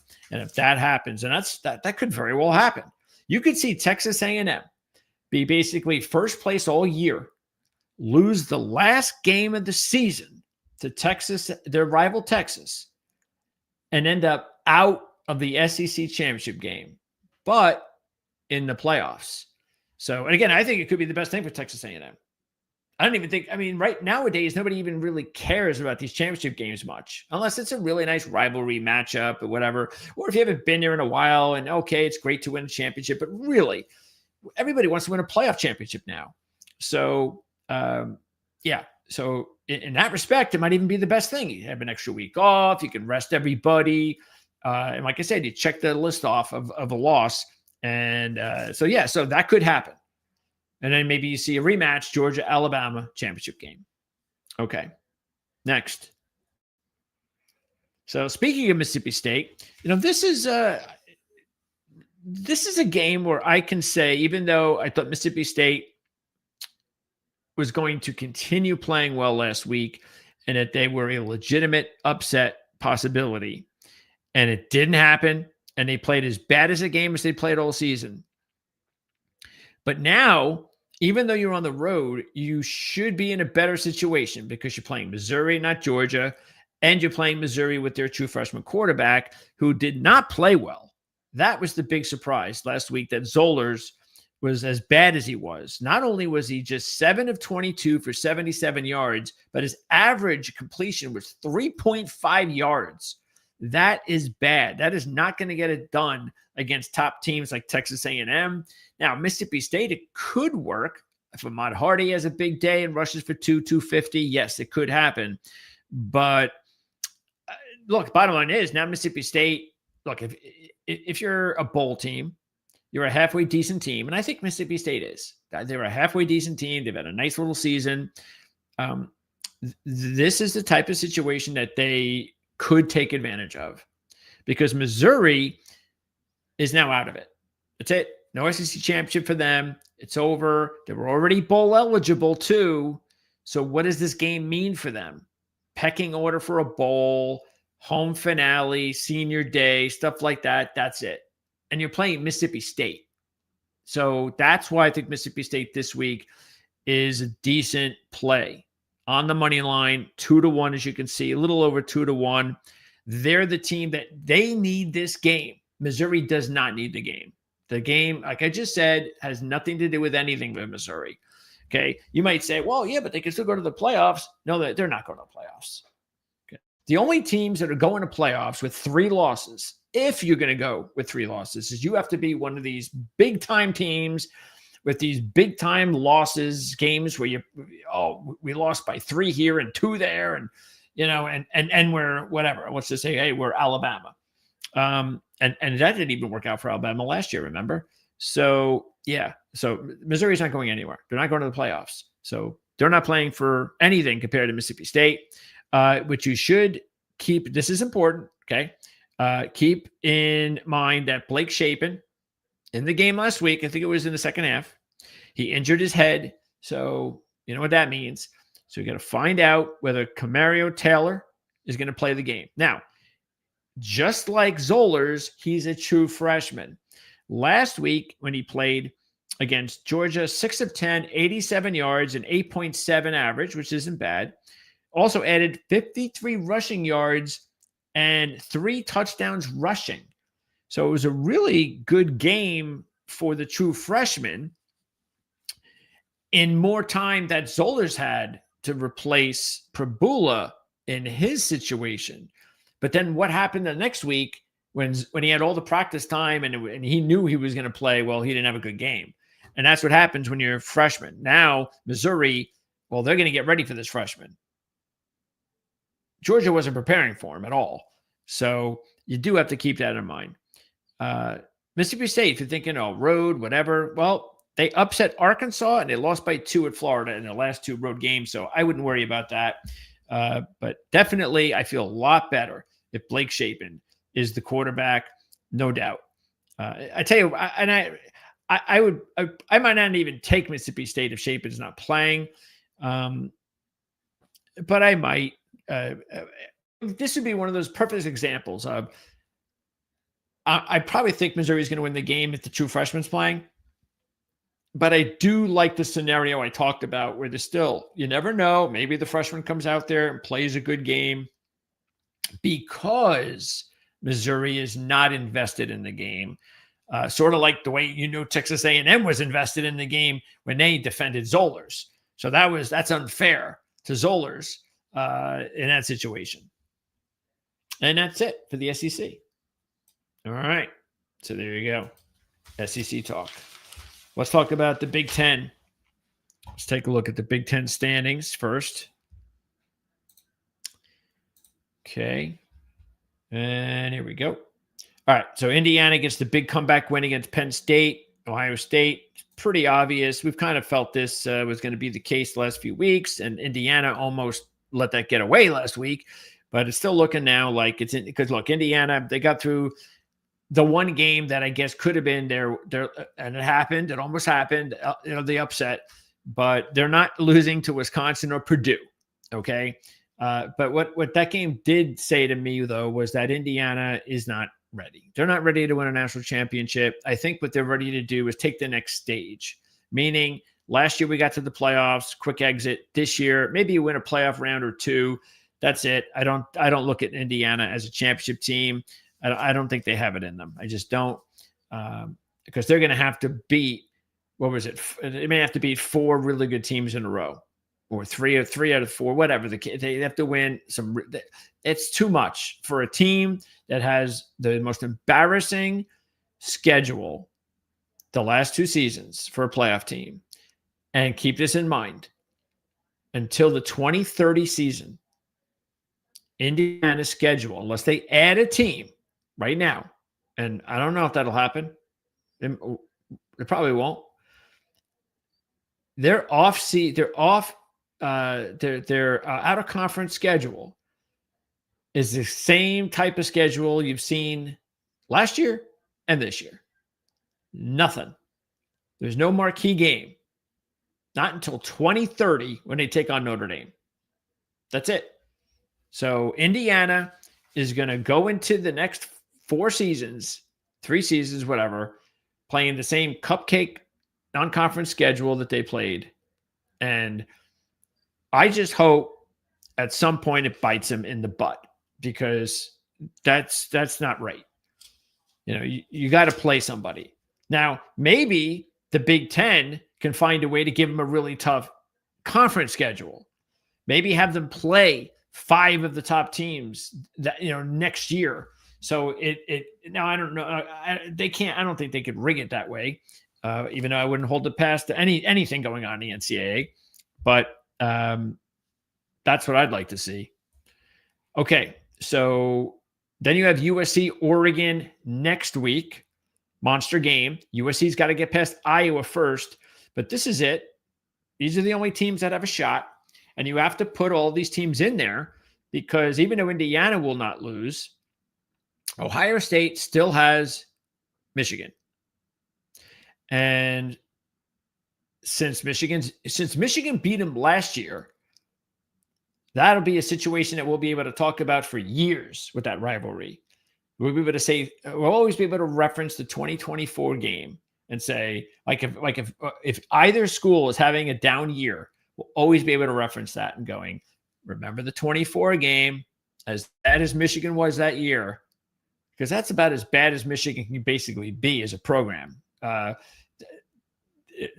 They still won, so anything's possible, and that includes this year. So even though it's more than likely Ohio State and Indiana will face each other in the Big Ten championship game, if Ohio State were to lose, then the winner of USC Oregon has a shot, as well as Michigan does. All right, so we'll see what happens. Okay, so let's rock into these games in the Big Ten. Speaking of Oregon, this line ballooned up 3 points in the last couple of days, and I'm not surprised, because I really liked this game at 22. Now it's up to 25, so now I like it because I still believe the whole reason of really liking it at 22 was just because I think this is going to be a blowout, sort of what happened when Oregon blew out Rutgers after they lost to Indiana. I think you'll get that same response here with Minnesota. Even though they didn't lose, they won. It does. I think they're going to get their young tight end back, who might be the top tight end in the entire draft class this upcoming season. I don't think they're getting more back at receiver, though. So, but I think they will be healthier. And even more important, coming off that game, I think they're going to want to stretch their wings, strut their stuff like the Rutgers game. And they're taking on the perfect team to do it, or the perfect bowl team to do it, because Minnesota has been outgained by 6 of their 7 Power 4 teams this year. And they are 0-3 straight up and against the spread on the road on the season by a 110-20 margin. And that was taking on Ohio State, Iowa, and Cal. 110-20. Minnesota, and again, now they're already bowl eligible. They got that taken care of last week dramatically in overtime. So I think it's the perfect week for Minnesota to kind of, we're bowling. Let's go out to Eugene. And it's short week 2, extra, one less day. They've never been to Eugene. And I think they're going to get beat up bad. So, and if Oregon doesn't beat up or Minnesota bad, that's another sign that Oregon, there's a chink in that armor. I don't think Oregon's a national championship caliber team. I think they're too young at those spots. I've said it all season, and I haven't changed my mind. Okay, so we're here at this game, and I mentioned this last week. And again, the same thing I talked about with the double-digit upsets last week on a week-to-week basis is the same thing with this game this week. Because remember, last week, Northwestern, I was in there with the USC game. I forget what the other third game was. And then I said, well, I'm taking Northwestern this week and next week. Meaning, if they lose this week to USC, they don't win this game, I'm taking them next week. And I really feel confident that one of those games they'll win. And that was my strategy. So the loss last week was not a surprise. I definitely felt more comfortable this week because they're at home and they're also against a team that isn't as athletic and mature as USC. Michigan is the youngest team in the Big Ten. They are vulnerable. You know, they had a 4-quarter game with Michigan State, even though it was early fourth quarter. They had a 4-quarter down to the wire game with Purdue. Okay, so look, Bryce Underwood is going to be, as long as he's coached correctly, either in college or the pros, he is going to be an electric star quarterback in the NFL. He has everything you want in the package: the talent, the athleticism, the drive. He is going to make it, and he's going to make it big. And I'll tell you right now, he will be the first pick of the 2020. So he's got to play 2 more seasons. So he'll be the first pick of the 2028 NFL draft. Lock it in. But that's not where we're at now. And because they're so young and they have a banged up offensive line, and his receivers, for the most part, have been underwhelming. Now, I said this about 5 weeks ago or something like that, a month ago, where I said the only way I might have said this either before or right after the USC loss. And I said, unless Michigan finds a freshman quarterback, because it happens a lot in college football, that for like 5 or 6 games every season, you think this is your team. That's it. This is my team. I can't make any trades. This is it. But no, what'll happen is all of a sudden you notice, wait a second, there's a freshman player that's been actually making his way up the depth chart, and he's now gotten a little bit extra time in the last couple of weeks playing, and now he's given the opportunity to start, and boom, we've got ourselves a player. And that's exactly what Michigan has at wide receiver. So they have a really good wide receiver. So they have a freshman wide receiver they can count on. The problem is that's all they got. Now, they do have the kid from Indiana, the converted quarterback. He's a solid player too. And they got some decent tight end players, and they've got a really good running back. And really, they got two good backs, but one really good back. Haynes is the guy that really has to be healthy. And that's big. So let me see if I see anything regarding his status, because that is a big deal on him playing or not. Okay, let's see. Update on Haynes. This is not good. He's going under the knife. So when is he going to be available? Let's see. Does it say it here? Week to week. Okay. So I don't expect he's going to be back. If he truly had surgery on his foot, now, is he going to have surgery already, or is he going to have surgery? Or is he going to have surgery later? All right. I haven't seen it. Anyway. So this is a big deal, okay? Because I'm sure what they're hoping is that he will be back for Ohio State. So I do not expect him to play on Saturday, and that's even bigger. So without Haynes, they are now completely vulnerable. I'm actually surprised the line went up to 12. The money line went to 4-1. So good. I'm all for it. I know Northwestern's already delivered for us with the 21-point upset win over Penn State. But I'm going, this is a more reasonable number than that game. And it shows you, hey, if they could beat Penn State plus 21, then they could beat Michigan. Also, they're at home. USC was the first team to outgain them in the previous 5. So they tried to go 6 straight. It ended, but still 5 of the last 6, they've outgained the opponent. Northwestern, okay? So, they are a solid team in this Big Ten. Now, Michigan has beaten Northwestern 8 straight times, including last year 50-6. 50-6 as a 10-point home favorite.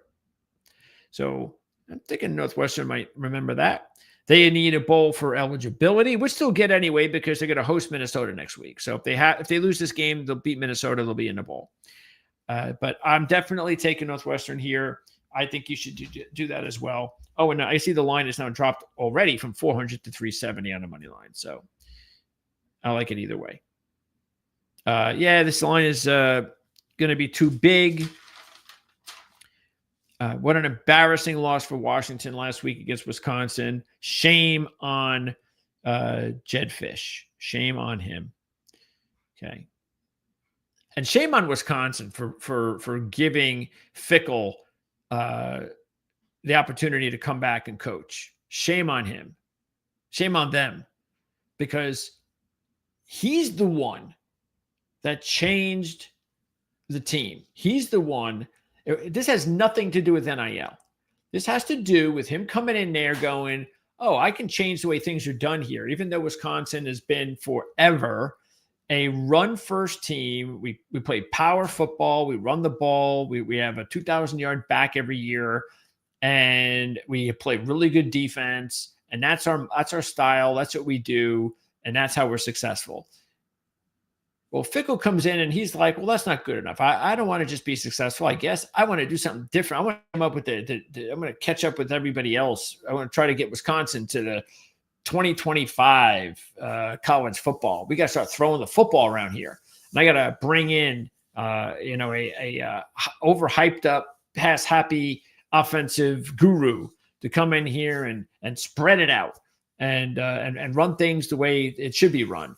And it completely destroyed the program, at least offensively. They still play decent defense, but that offense is just an embarrassment. And so they're basically saying, oh, go ahead. You ruined everything while you were here. So now let's use NIL as an excuse. So you'll stay here another year.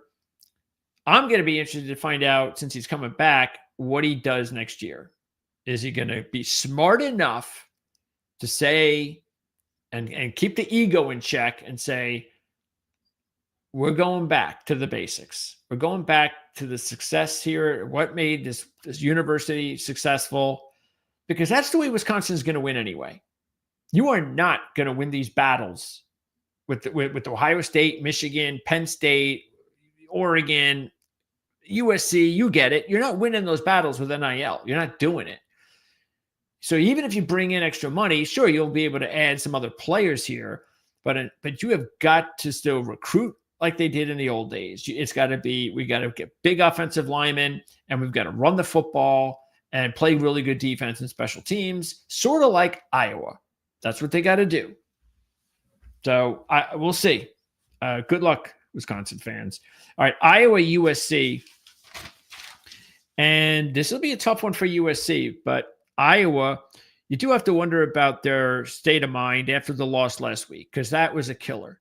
They still had a chance for the Big Ten championship. Everything was on the line, and they just couldn't hold them off on the final drive. Dante Moore had done nothing the entire game. I think it's funny how what's his name on the broadcast for the Penn State game, Indiana game. And, he flips out all the time. And then he basically said something about the Heisman. Give him the Heisman now. Okay. Give him the Heisman now. So if you're going to say that about Mendoza, then you could have said the same thing about Dante Moore. Because he did nothing the whole game. And when it mattered the most, he brought the team down in field goal range and he kicked the field goal and they won their game. So don't hand me this. Give him the Heisman. I've shared my disgust about that award enough. It's terrible.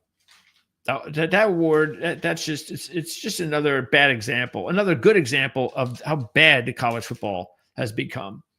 That all we're doing is giving the Heisman Award now to the best quarterback, whoever looks the best quarterback, like a number one draft pick. That's what the Heisman is now. Okay, so that's going to be tough for Iowa to come back from. because now they're in that same situation I just talked about with some of these other teams. Is now like Missouri. Well, what do we do? What are we playing for? We're playing for pride. That's it.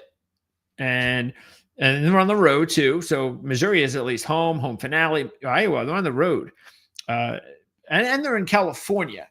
So that's probably another distraction for these Iowa kids. But they are 6-1-1 against the spread, and they're 2-0-1 against the spread as a dog this year. So that's a lot of good stuff. But USC is 8-1 against the spread since last year as a home favorite. So that cancels itself out. USC, as I said, have Oregon next week on the road, then UCLA at home, of course, to end their season. And they have a shot. They really do. If they can upset Oregon next week, they put themselves in position in case Ohio State gets upset by Michigan. Now, they've got the Michigan win, so that helps them. I don't know, again, how the tiebreaker would work, but it gives them a shot. It's homecoming for USC, so I think, that matters. You see some really great players hanging around, and there's a lot of sometimes it's pressure. That's definitely a lot to know that you're going to get your best effort without a doubt from USC. So yeah, this is a tough one because of the number being 7. But I don't know. I just think the way USC's been playing, I think the win last week, I think that was a really good win against Northwestern team that has the same type of team like Iowa. Iowa, more advanced version of Northwestern. So I definitely see this as a tougher game. But I just think USC is just rolling at this point in time. And if I had to take the game, I'm not going to take it, but if I had to take the game, I'd probably go with the Trojans. Penn State, they're now in a situation, as I said before, they can still win 3 straight, bowl eligible, whether they want to take that or not. Nebraska next week, Rutgers after that. They are 0-5 against the spread as a favorite this year. Remember that. 0-5 against the spread. So this has not been when they played their best football. And also remember, it's their best win, of the season were the games they played early on when they beat Nevada and FIU. Those are their best wins. Okay, now I know they have been playing better. The kid Grunkenmeyer, we talked about this. The kid has been playing better and better, and that is really a good sign for him, especially if he stays at Penn State. So look, if you get the Penn State from last week, and this is here's the problem I have with thinking that that's what's going to happen, because while you were able to get Sutton and Durant, 2 NFL first-round talent kids, to play their best game of the season, the problem was, or still is maybe, is that where has that been all season? Okay, these kids, a big part of the reason why this team has struggled, you could point at those 2 kids, because that was what fans expected every week. So how do I know that just because they did it 1 week, when an undefeated team came to Happy Valley and they were a big dog with nothing to lose, us against the world, how do we know that they're just going to turn it back on again? Because they did lose the game, and they are playing for nothing. So, of course, as a scout, you'd love to see them pick up where they left off. And if they do, then, hey, they should definitely beat Michigan State. Even though it's a big number, because Penn State has not really handled the season very well, both teams have lost 6 straight games. Both teams started the season 3-0, and both teams are now 3-6. So I'll take Michigan State in the game. I don't know if I'll take the money line, but I'm not throwing it out as a possibility. Keep in mind that remember we talked about the backup for Michigan State. What's his name? He's got a funny name to remember. That they finally gave him a shot to start last week, and he did pretty well. The kid Milicevic.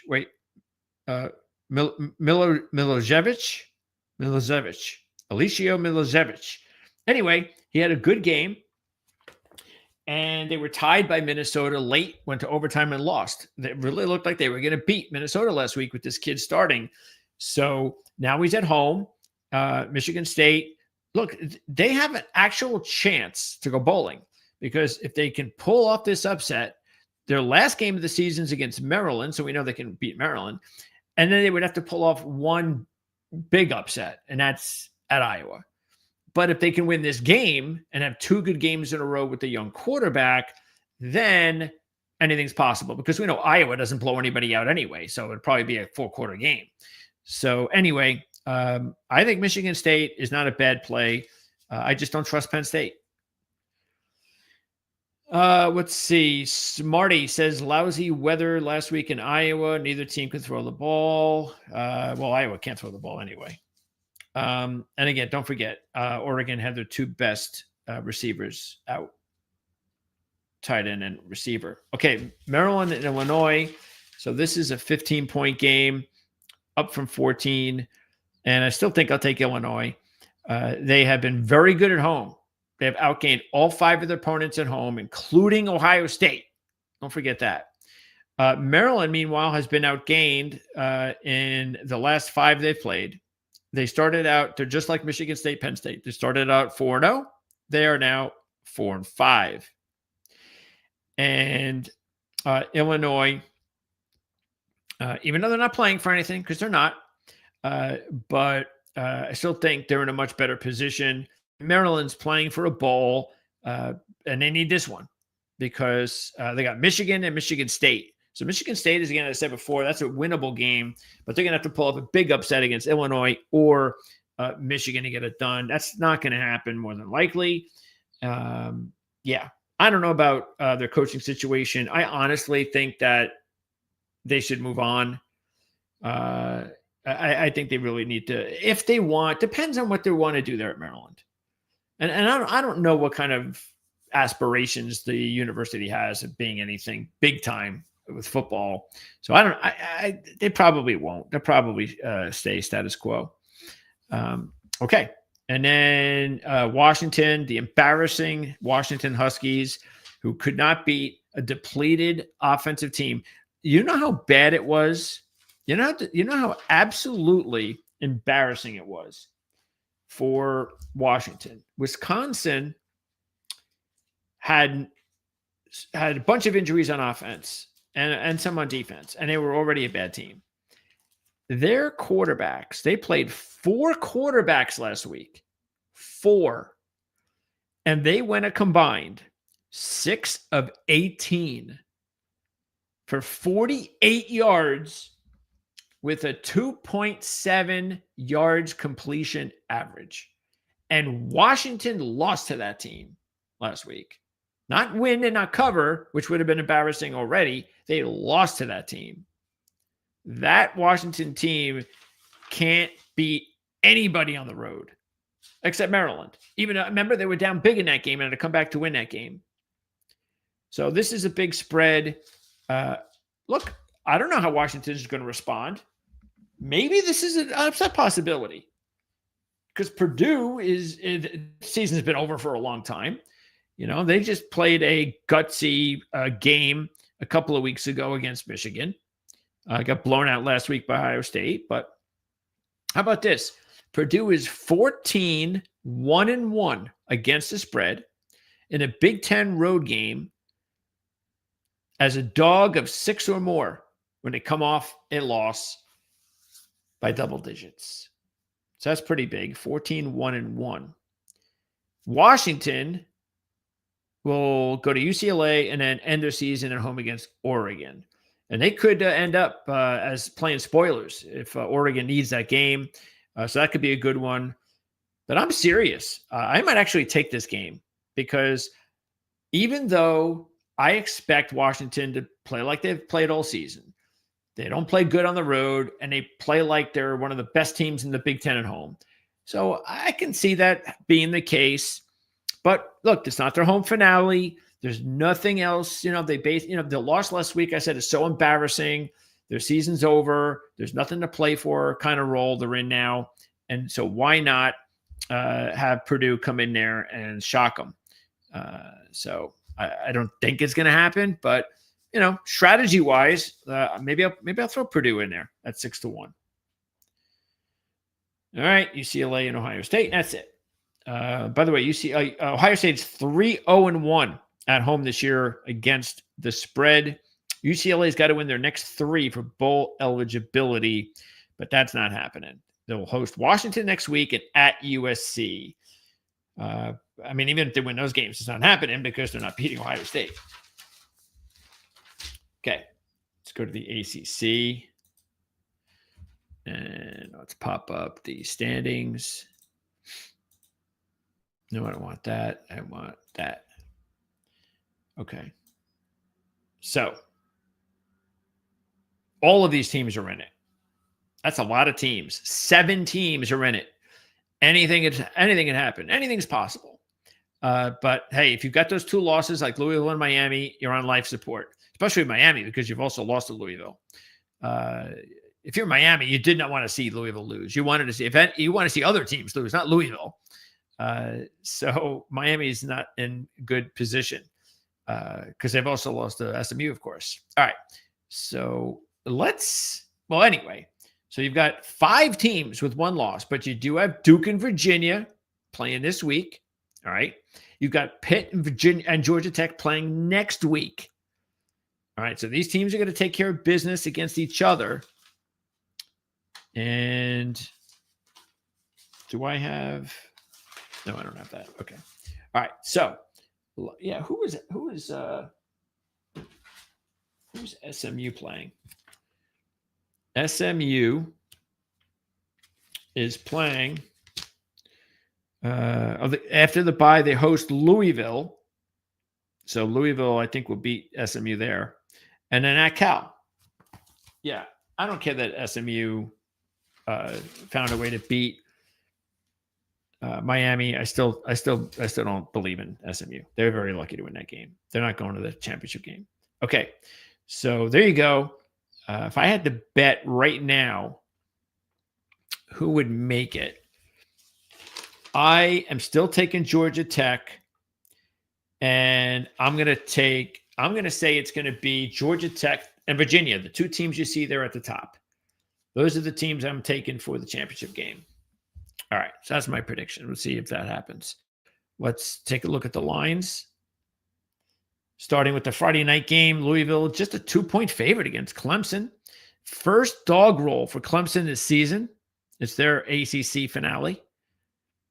And you have a Louisville team. Don't forget, they're 0-5 now against the spread as a home favorite, even though this is the lowest number they've been all season. So maybe that'll help them out.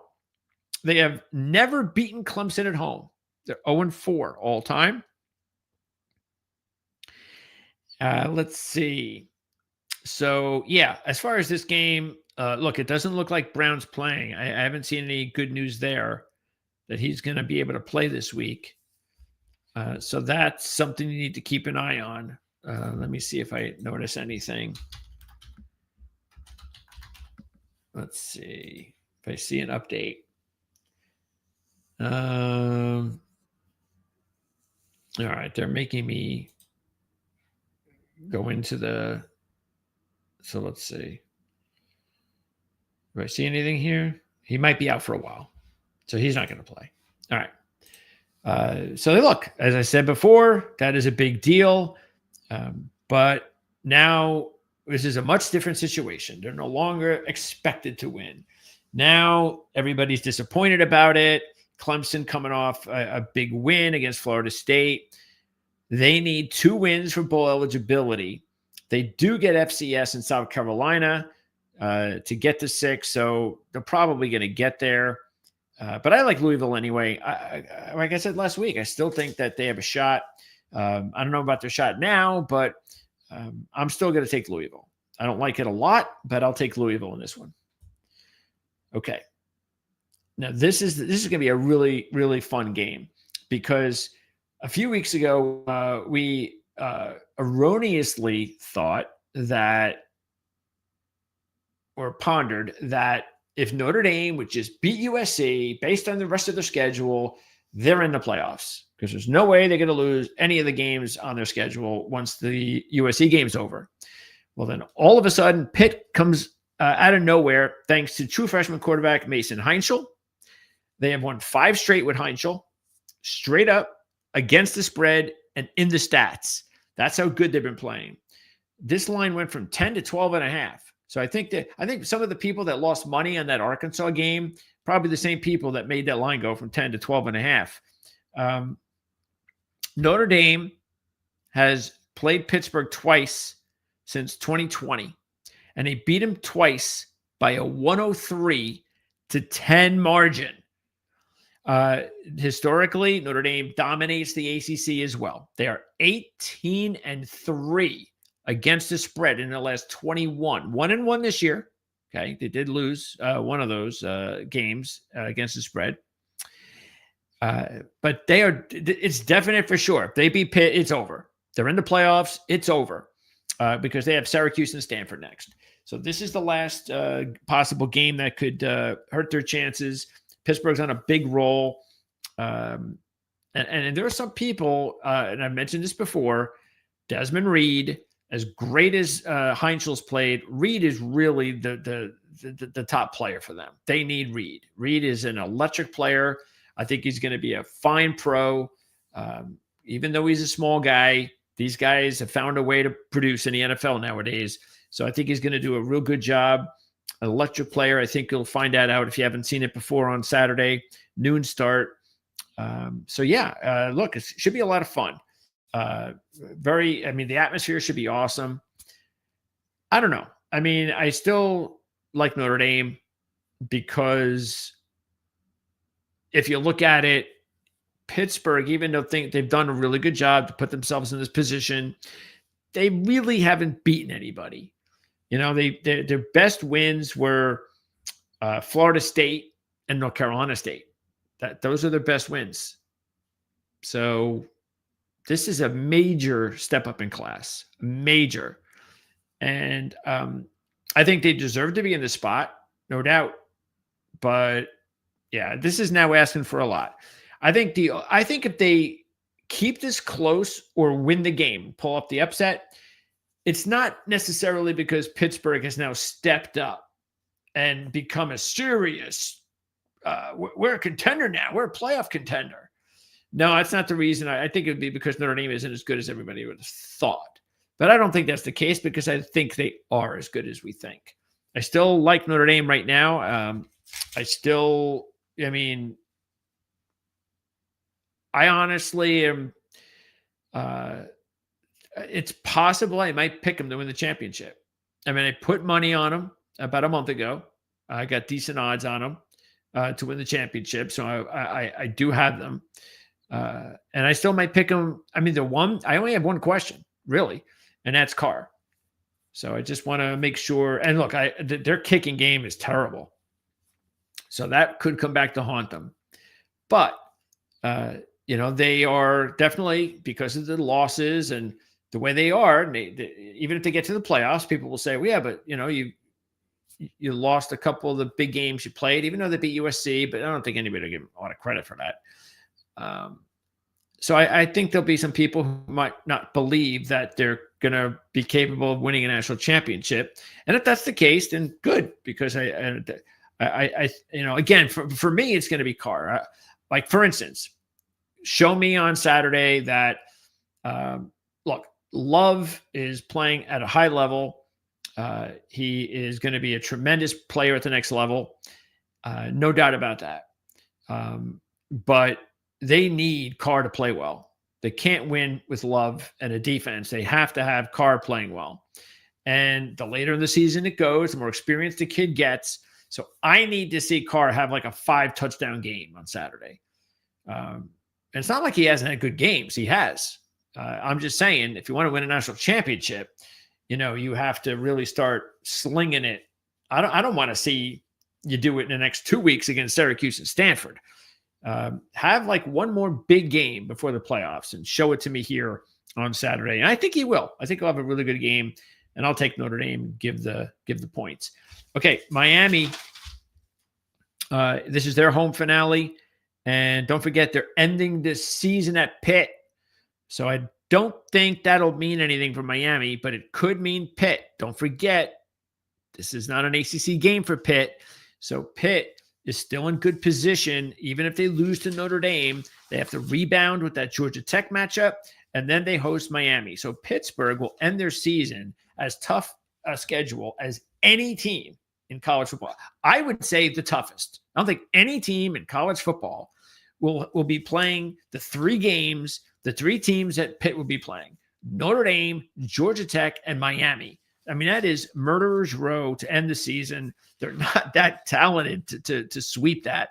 So, but hey, you know what? If you lose Notre Dame, it's not the end of the world, because you still can, again, you don't have to sweep, but you can go 2-1. You could beat Georgia Tech and Miami. That's manageable. I still think it'll be Georgia Tech, but that's next week. We'll talk about that matchup next week. Okay, so yeah, home finale for Miami. NC State has lost their last three road games straight up and against the spread by a 134-74 margin. It is a pretty big number, and we know NC State's dangerous. Bailey, a quarterback, and all that kind of stuff. They need to win for bowl eligibility. I can't take Miami in this one, though, just because of the fact that I just can't trust them with a number this big and playing a team that's capable of putting up points like NC State. This is another big line game. Georgia Tech trying to rebound after their lone loss at NC State. And they have covered 8 straight after allowing 35 or more points, and covered 6 straight off of a double-digit straight-up road loss. So it's sort of like telling you that when they're coming off like a bad performance, basically, they've rebounded well. And I expect them to do that too. So I would take Georgia Tech and give the 16, but not a major game. This would be considered a major game. So as I told you, my prediction is Virginia and Georgia Tech. That means I'd expect Virginia to win this game, and I do. I was on the show the other day with Ken Thompson talking about this matchup. This was actually my pick on Monday, and at the time they were 6 and plus 180 on the money line. And I said at the time, I liked Virginia with that number. Go with the money line, because I was hearing news that it was looking more likely that Morris was going to start. And that's all I needed to hear to take advantage of that spread. Now, sure enough, the line has moved down to 4 now, because everybody's getting that kind of feeling. But I like the fact that it's still 4. So honestly, I think this line probably should be pick 'em, because Duke's defense is terrible. Duke can't stop anybody. And Chandler Morris, as long as he's healthy enough, just because he comes back doesn't mean he's going to. We just talked about what happened with Mateer. So we don't know what kind of health he's going to be in. But if he's healthy, and again, it was a head injury, so it's not like Mateer with the injured hand and all that stuff. I like Virginia here. I think it was probably a good thing in a way. You got rid of that loss. It's over with. It's done with. And the reason why I'm okay with it is, if I'm a Virginia guy, is because you didn't play your quarterback, your best player, for 3 quarters. Your backup, even though he did, what did the backup do? Daniel Kalen, 18 of 28, 145 yards, no touchdowns, no interceptions, ran for 49 yards, but he had 2 fumbles. And like Wake Forest did like nothing offensively, and yet they still won the game. They had the 2 turnovers. There was no Chandler Morris. So that's one way to look at it is, okay. And the other thing is, they had all these close wins that you were like, well, eventually you're going to lose. Well, they lost last week, but it's like, yeah, but I didn't have Morris in the game. So I was like, oh, you check that box off. So you did lose. So now it's like, okay, well, that narrative is no longer around. And I'd rather have that happen now than when you need it. Like, say, the last game of the season, if they were playing the Hokies, let's say, they got to win this game, or if they lose, they're out.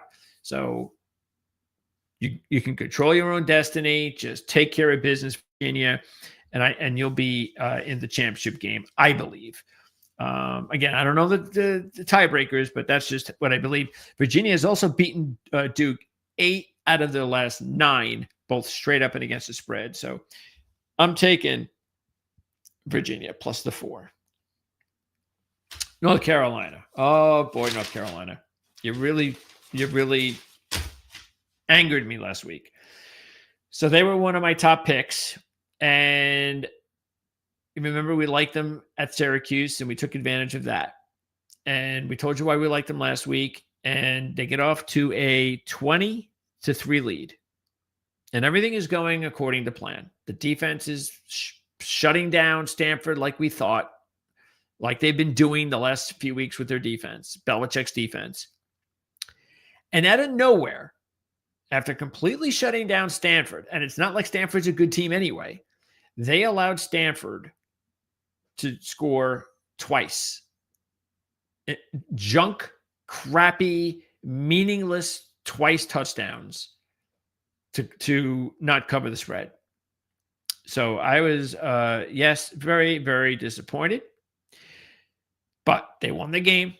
And in their last 4, they're 2-2 straight up, 3-1 against the spread, with both of their losses by 4 points. So they're still in it for a bowl. If they can win this game, they'll be 1 away. And they're getting 6. It's 180 on the line. So now that's a much better position. I prefer this position because I didn't want to be in that position last week for that reason. I don't want them as a heavy favorite.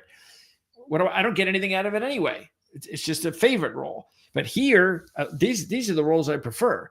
Now I get almost 2-1 on the line. Wake Forest won their game last week for bowl eligibility. They are not going to anywhere. This is it. Now we got another team that's not playing for anything except pride and rivalry and all that. Their offense has averaged 250 yards a game in the last 3. So their offense is just done nothing. And now you got a UNC defense that's just playing as good as they could play. So I'm definitely taking North Carolina again here, going with the upset. This one, look, I don't know what to think about Florida State. I don't think anybody knows. On the bright side, they've outgained 7 of 8 teams in the FBS this year. So we know the talent's there. It's just a matter of, well, are they going to show up? I guess the good thing is at least they seem to show up at home. So, and they're at home. It's the home finale, and they do need to win. They have to have a couple of wins to get to the bowl. I don't know whether they care about it now. Virginia Tech, they're not going to go bowling. You know, all Virginia Tech is really doing now is they're kind of hoping that Virginia game at the end of the season means something for their arch rivals. I'm not touching this game. Okay. Now let's get to the final Power 4 standings. Let's see. Let's go to Big 12. All right. So let's talk about what are we doing here? All right, here we go. So let's talk about what do we have? Three teams atop the standings. And those 3 now I'm not going to eliminate the 2 lost teams. So really we should go right here.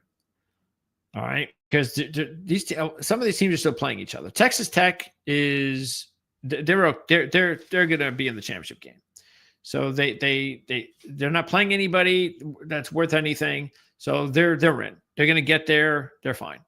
So it's really going to be BYU Cincinnati, and they play each other next week in Cincinnati. But hey, what if BYU gets upset this week? BYU upsets Cincinnati next week. And then here comes Arizona State, Houston, Utah. So that could definitely happen. This is the Big 12. So yeah, anything's possible. I think what's going to happen though, or at least what I'm going to call for is, I mean, at this point, I'm not going to go away from my sleeper pick. So I'm definitely going to stick with Cincinnati. And I'm going to say this. My prediction is going to be the BYU Cincinnati winner will play Texas Tech in the championship game. Okay. Oh, that's not it. There we go. Okay.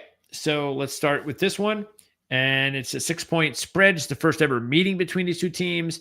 I was real disappointed with Arizona last week. They did not cover the spread against Kansas. That just shows you Lance Leipold is just a little bit better coach than what's his name? Brennan? Boy, I got a brain fart with a coach that I've actually been that I've actually respected. You know, he's done a really good job there. Where is he? Where's my boy? Brett Brennan. Yeah. So, yeah. And that's because, Kansas, Arizona, I just think was a better team. And they were at home and they were very fortunate to come back and win that game. So now they're bowl eligible. Here we go again, right? So now they're bowl eligible. They're not going to the championship game. They do have that big game at the end of the season against their rivals at Arizona State. They got good games. Baylor also. So they got some good games to compete with, and they're going to go out there and try to win. I'm not saying they're giving up and they're just going to throw this away. But look, this is their first trip to the state of Ohio in 15 years. And if you look at even the last, let's just put it this way. It's been a long time since they've been on basically this far east. A long time. They did travel to Mississippi in 2023, but this far east and that means something to me. Same thing when we talk about teams that are not used to going far west. So yeah, I think this matters. It's also a 12 o'clock start, so it'll be morning for them. Cincinnati is coming off the loss. They had a bye. So, hey, all right, we lost. Let's get that out. Let's now focus on getting to the championship game. We got a week to prepare for this game. Arizona's coming off the big emotional win. I think it's a really good spot for Cincinnati minus the 6. I don't know what to – this is just unfortunate. I mean, injuries suck. I don't know what to tell you. I say it all the time. It's the one part of sports that I hate the most. You know, people talk about, I hate the cheating scandals, and there's other things to hate. There's nothing that I can't stand more than injuries. I hate it. It drives me insane. And it's happened to my teams just too many times over my lifetime. And it just drives me nuts. I'm going through it right now, this season.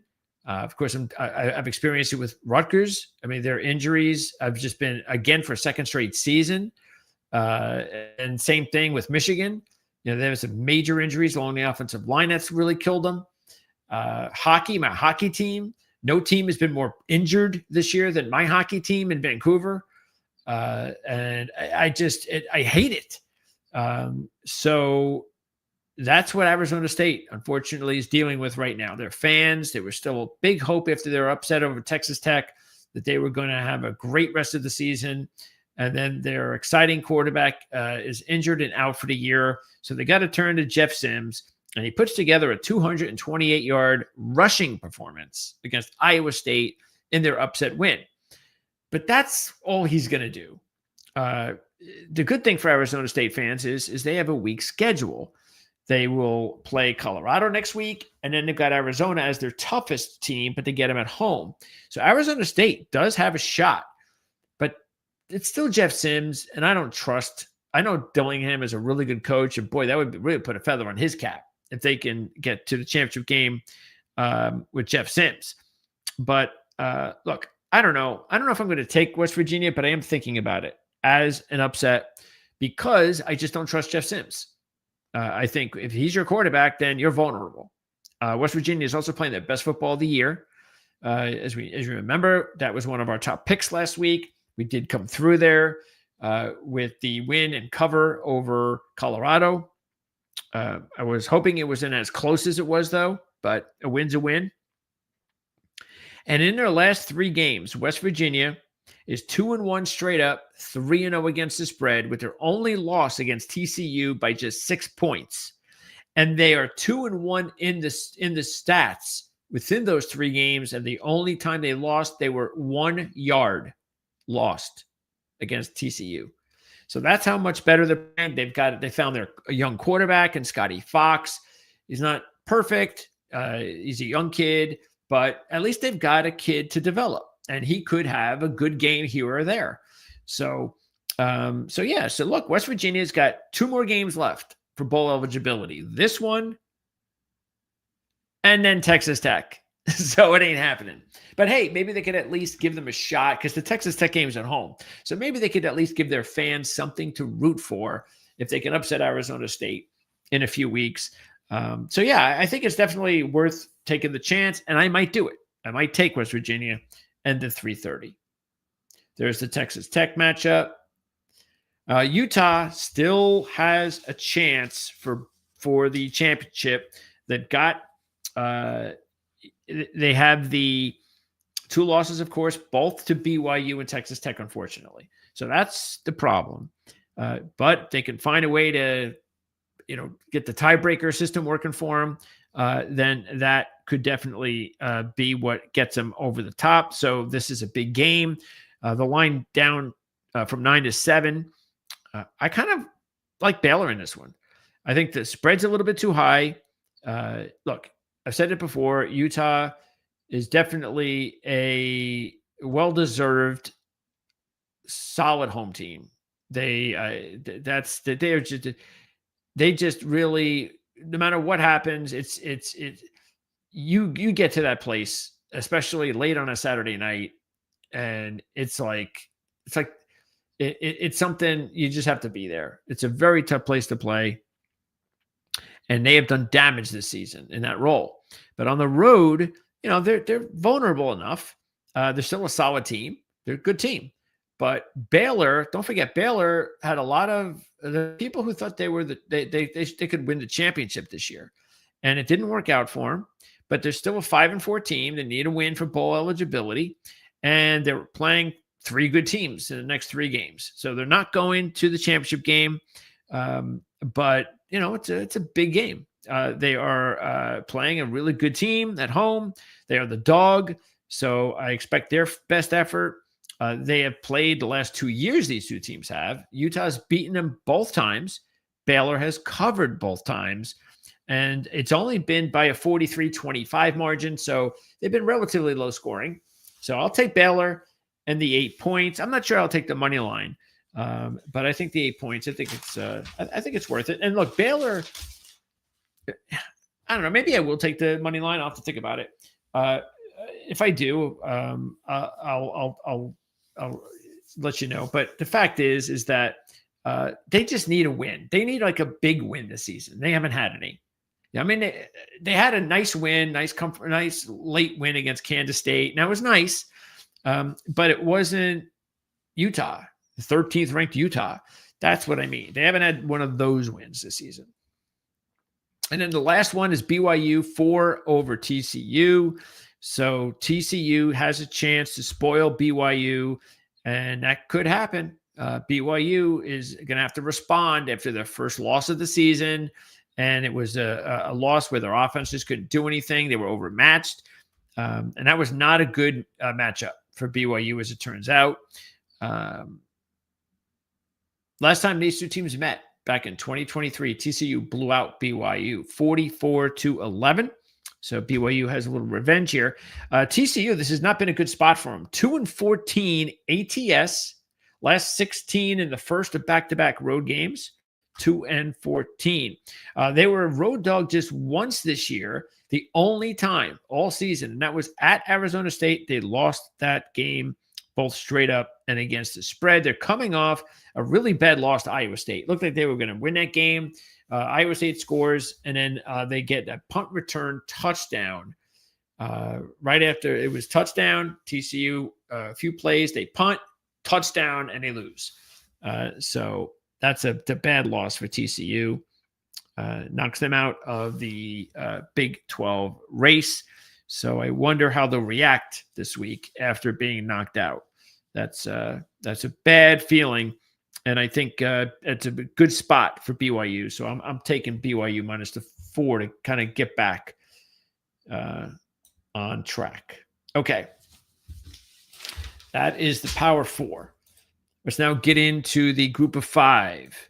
So let's check out the standings in the American. Here we go. All right. So here are the teams battling it out for the American Championship, which could be for the group of 5 invite into the playoffs. It won't be Boise, so it's wide open now. And here you see again our South Florida Bulls. The 2 teams at the top are playing each other this week. And then you've got Tulane coming up the big win. North Texas is right now in the race. And the 2 teams on the bottom there are playing each other as well. So you got 6 teams here, and 4 of the 6 are playing each other. So let's get into it. Okay. Oh, and my prediction, I mean, big surprise, right? I've had South Florida all season. So who are they going to play, though? I'm going, I mean, schedule-wise, it really does say North Texas is in much better position schedule-wise. Actually, Tulane are both in good positions, you know, and we talked about this last week. So both of these teams, their schedules are really easy, and you would think that they'll be in good shape, and that we could have a 4-team tiebreaker. So, and look, I don't know what the tiebreaker is. I mean, for all I know, the tiebreaker will hurt South Florida. I don't know. So we'll see.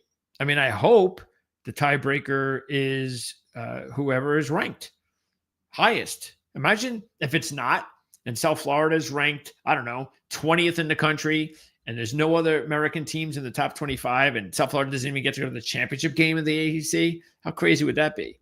Okay, so let's get started with South Florida and Navy. Early start. 10 is a big enough number on the road against a good Navy team.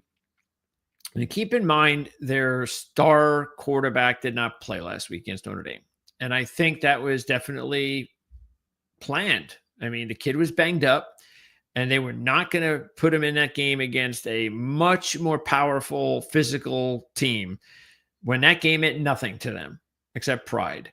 This is the game that matters. The rest of the season matters. The Army game matters. So they got to get Horvath healthy.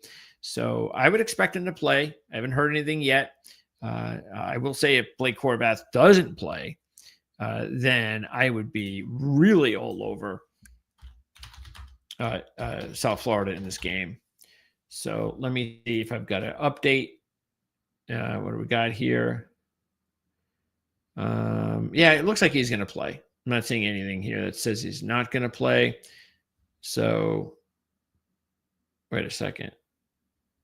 Let me make sure. Let's see. So I know he didn't play. What the hell is the Economic Times?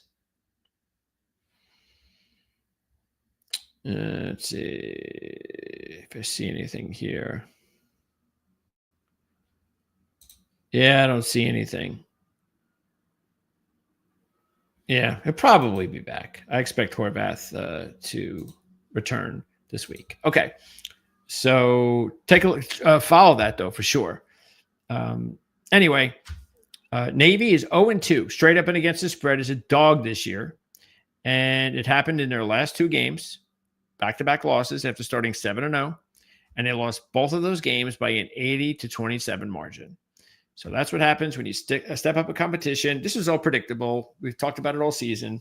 Now, the one advantage is both of those were on the road. This is at home, but it's also as good as it gets in the AAC. So, yeah, I'm a little bit bothered by the 10. Navy's a gutsy team. They're all going to play a little whistle at the end, and I could see Florida comfortably up in the fourth quarter, and they could give up a late score and lose the 10. So it's nothing that I'm like ultra excited about. I definitely was on UCF a lot better last week.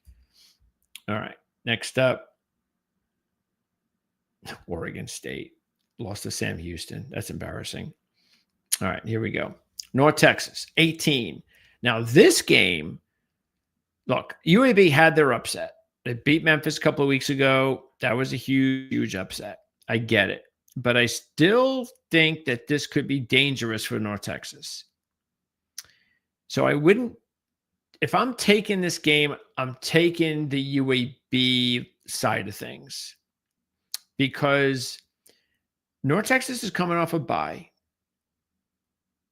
And, they had their big win against Navy. They're 3-0 straight up ATS and in the stats in their last three. So everything is going, it couldn't go any better right now for North Texas. Matter of fact, even the quarterback, Mestamaker, who we've mentioned on this program many times, was interviewed by Rich Eisen.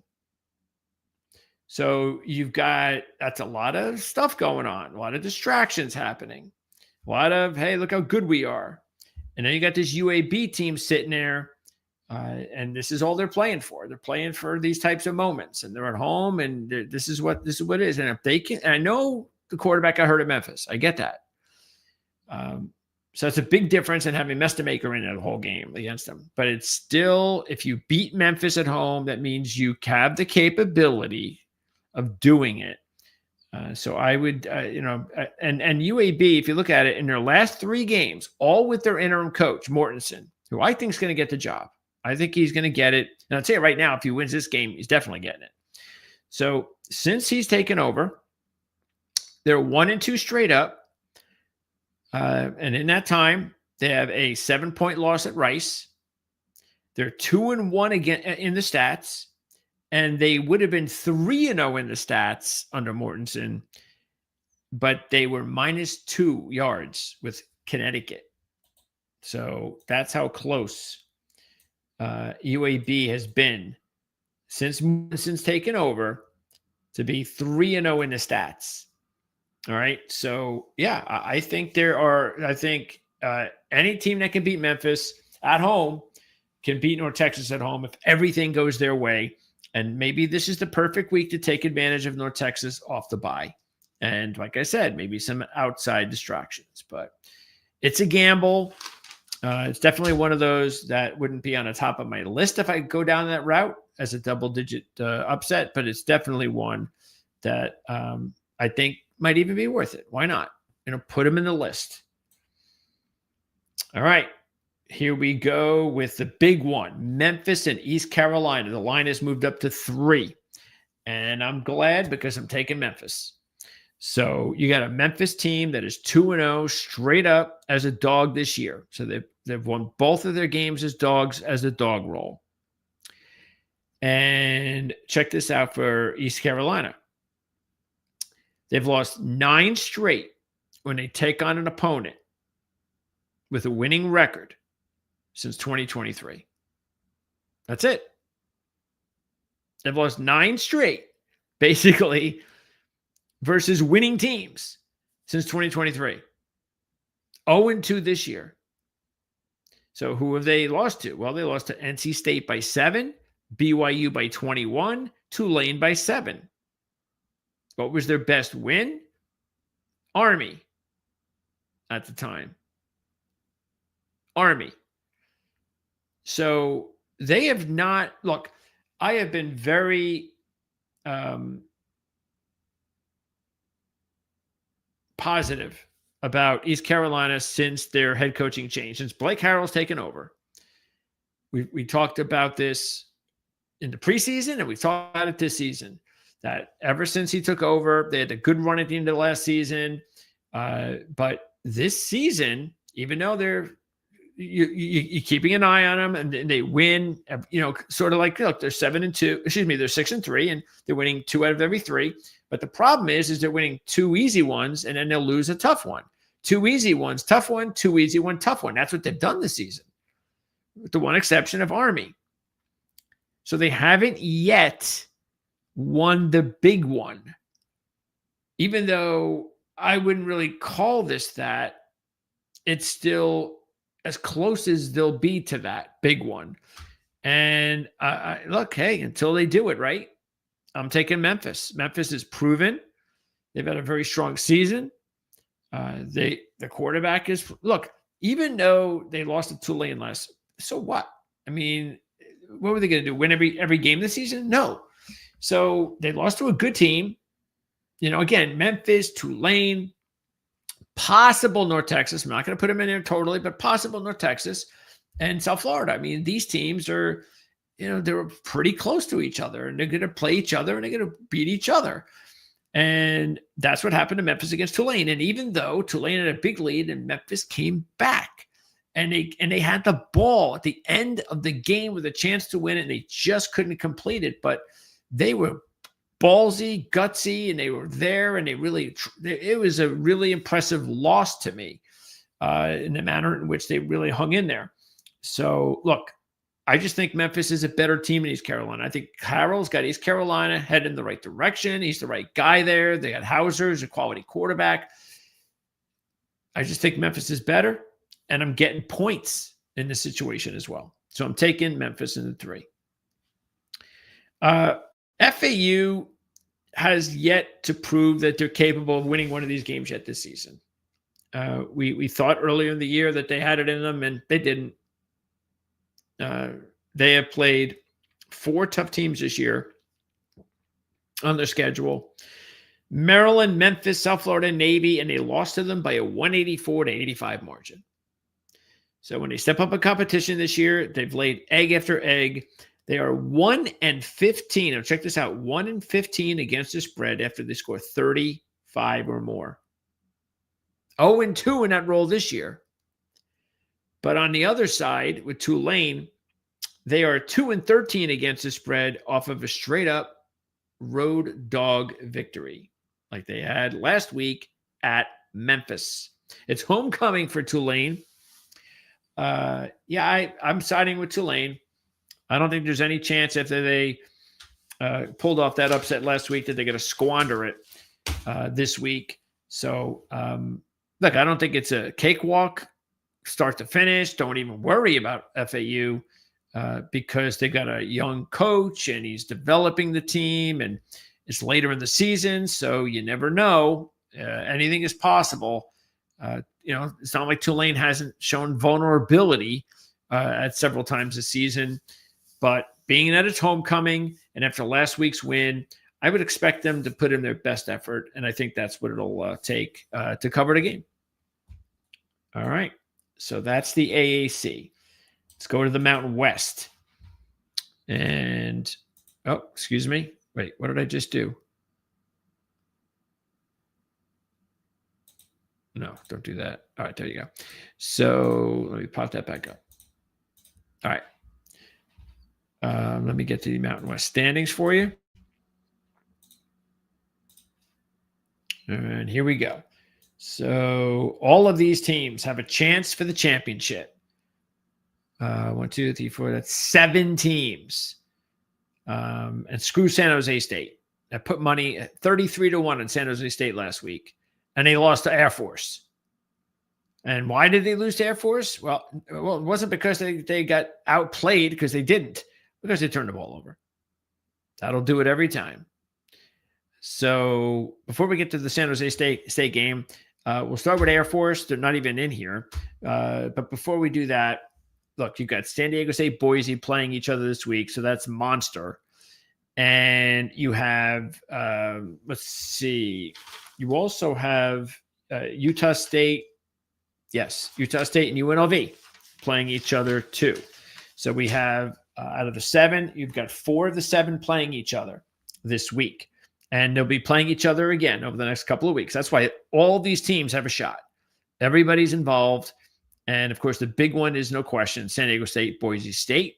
But before we get to that game, we are going to talk about Air Force and UConn. And UConn came off the big win against Duke. And how about this? Head coach Jim Mora is 7-1 against the spread as a pick or favorite after his team pulls off an upset. And that's the role they're in here, 7-point favorite against Air Force. But I'm taking Air Force. I think this is a pretty decent dog roll, money line. I'll go for that. They need 3 wins for bowl eligibility, and they are playing 3 teams they're capable of beating. So they have a shot. They are 1-2 straight up, 3-0 against the spread as a road dog this year, and both of their losses were by 3 points each against Navy and UNLV. So obviously, every time I take a money line play on a game like this, I definitely like the points. So I definitely take the 7, but I'm going to go ahead and take that money line play as well. And on top of it, Air Force has covered 7 straight as a dog of more than 3 points when they come off a double-digit straight-up win, as they did last week. I'm taking New Mexico against Colorado State. The Lobos, what a great season they've had. And we've mentioned them several times on this program before. And I'm gonna ride them. In the last 3-0 straight up, 2-1 against the spread, 3-0 in the stats. They're playing their best football of the year, and they've got motivation here. 2 reasons. 1, they're in the race. 2, they want to prevent a 14th consecutive loss to Colorado State. And that should be good enough reason for many revenge opportunities lost before. Also, Colorado State fired Mike Norvell. Not a surprise. We saw that coming. I remember I said it just about the time that he got fired, that this is a program that deserves greatness at this level. This is a program that should be where Boise State is. And they need to find someone that can get them there. But since they fired Norvell, they're 0-2 straight up and against the spread by a 70-10 margin. So they're not playing good at all. And now they're going to go on the road and play a team that has major implications. Well, they have nothing to play for. So, yeah, I would take New Mexico and give the 14, and I'm sure they just want to, really give it to that Ram team that's embarrassed them for quite a long time. San Jose State, again, what a terrible loss. You picked the wrong time but then again, that's the kind of season it's been to San Jose State. They're a much better team than a 3-6 team, but when you play sloppy football and you just give games away, this is what happens. And they did it again. So this is now tricky because Nevada was one of those teams. I don't know if they were a double digit. Were they a double digit last week? Because we had Nevada last week and they got destroyed. And we get embarrassed every week when we pick our upsets, our double digit upsets, because that's what you're doing when you're picking double digit upsets. You're playing teams that are big dogs for a reason. And so we've gotten embarrassed plenty of times. But the object of that, as I said, is just it's a numbers game. But I think maybe this is the week because San Jose State now is done. That's it. But they are playing for something because they have to win 3 for bowl eligibility. But their last 2 games are going to be tough against San Diego State and Fresno. So I don't think they're going to get there now. Nevada, meanwhile, not a good spot for them. They're 1-7-2 against the spread with home revenge. 0-1 in that role this year. It's been a bad year for Nevada, but they still play pretty tough for their coach. Not last week, or at least the results. So I would expect that they'll come back this week. That's how they played under their coach, Choate. I would expect it'd be at least a cover, I would expect. Utah State and UNLV. By the way, I'm not taking the game. I'm just saying if I was taking the game, I'd probably take Nevada. Utah State and UNLV. And it's a big game. Both teams have a shot for the championship. Utah State coming off. They were the team that blitzed Nevada last week. Again, Mendenhall's done a good job there. This is a good Utah State team.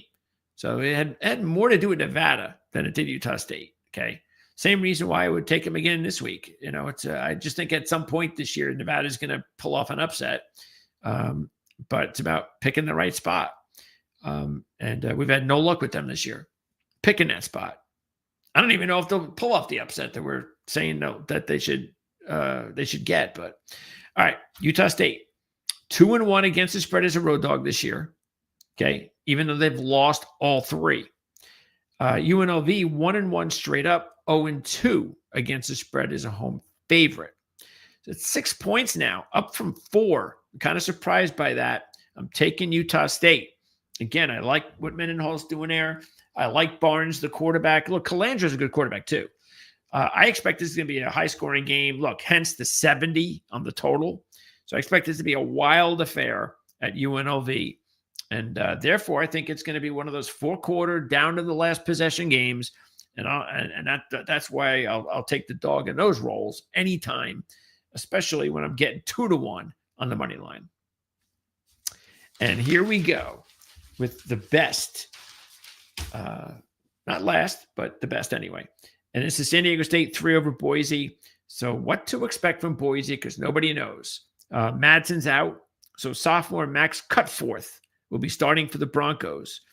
And this is a good trend here. They've covered 6 straight after a loss as a favorite. So it shows you that Boise State does respond after getting upset. But San Diego State has actually done pretty well in this role recently as a home team against Boise. They've covered their last 2, winning one of them, both as dogs. And they're also 2-0 straight up ATS as a home favorite this year by a 69-31 margin. But I just don't know what to expect. Tano Latuli out for the year, their star linebacker. And the first game they were without Latuli, they were a no-show. I'm going to point that not to Latuli because it's not the reason that I went with Hawaii last week. It was just because I think they were due. And so now that they've lost, I think get that out of the way and start getting back on track. And because Madsen's not around, I expect they're going to do that. So I still think San Diego's the pick. I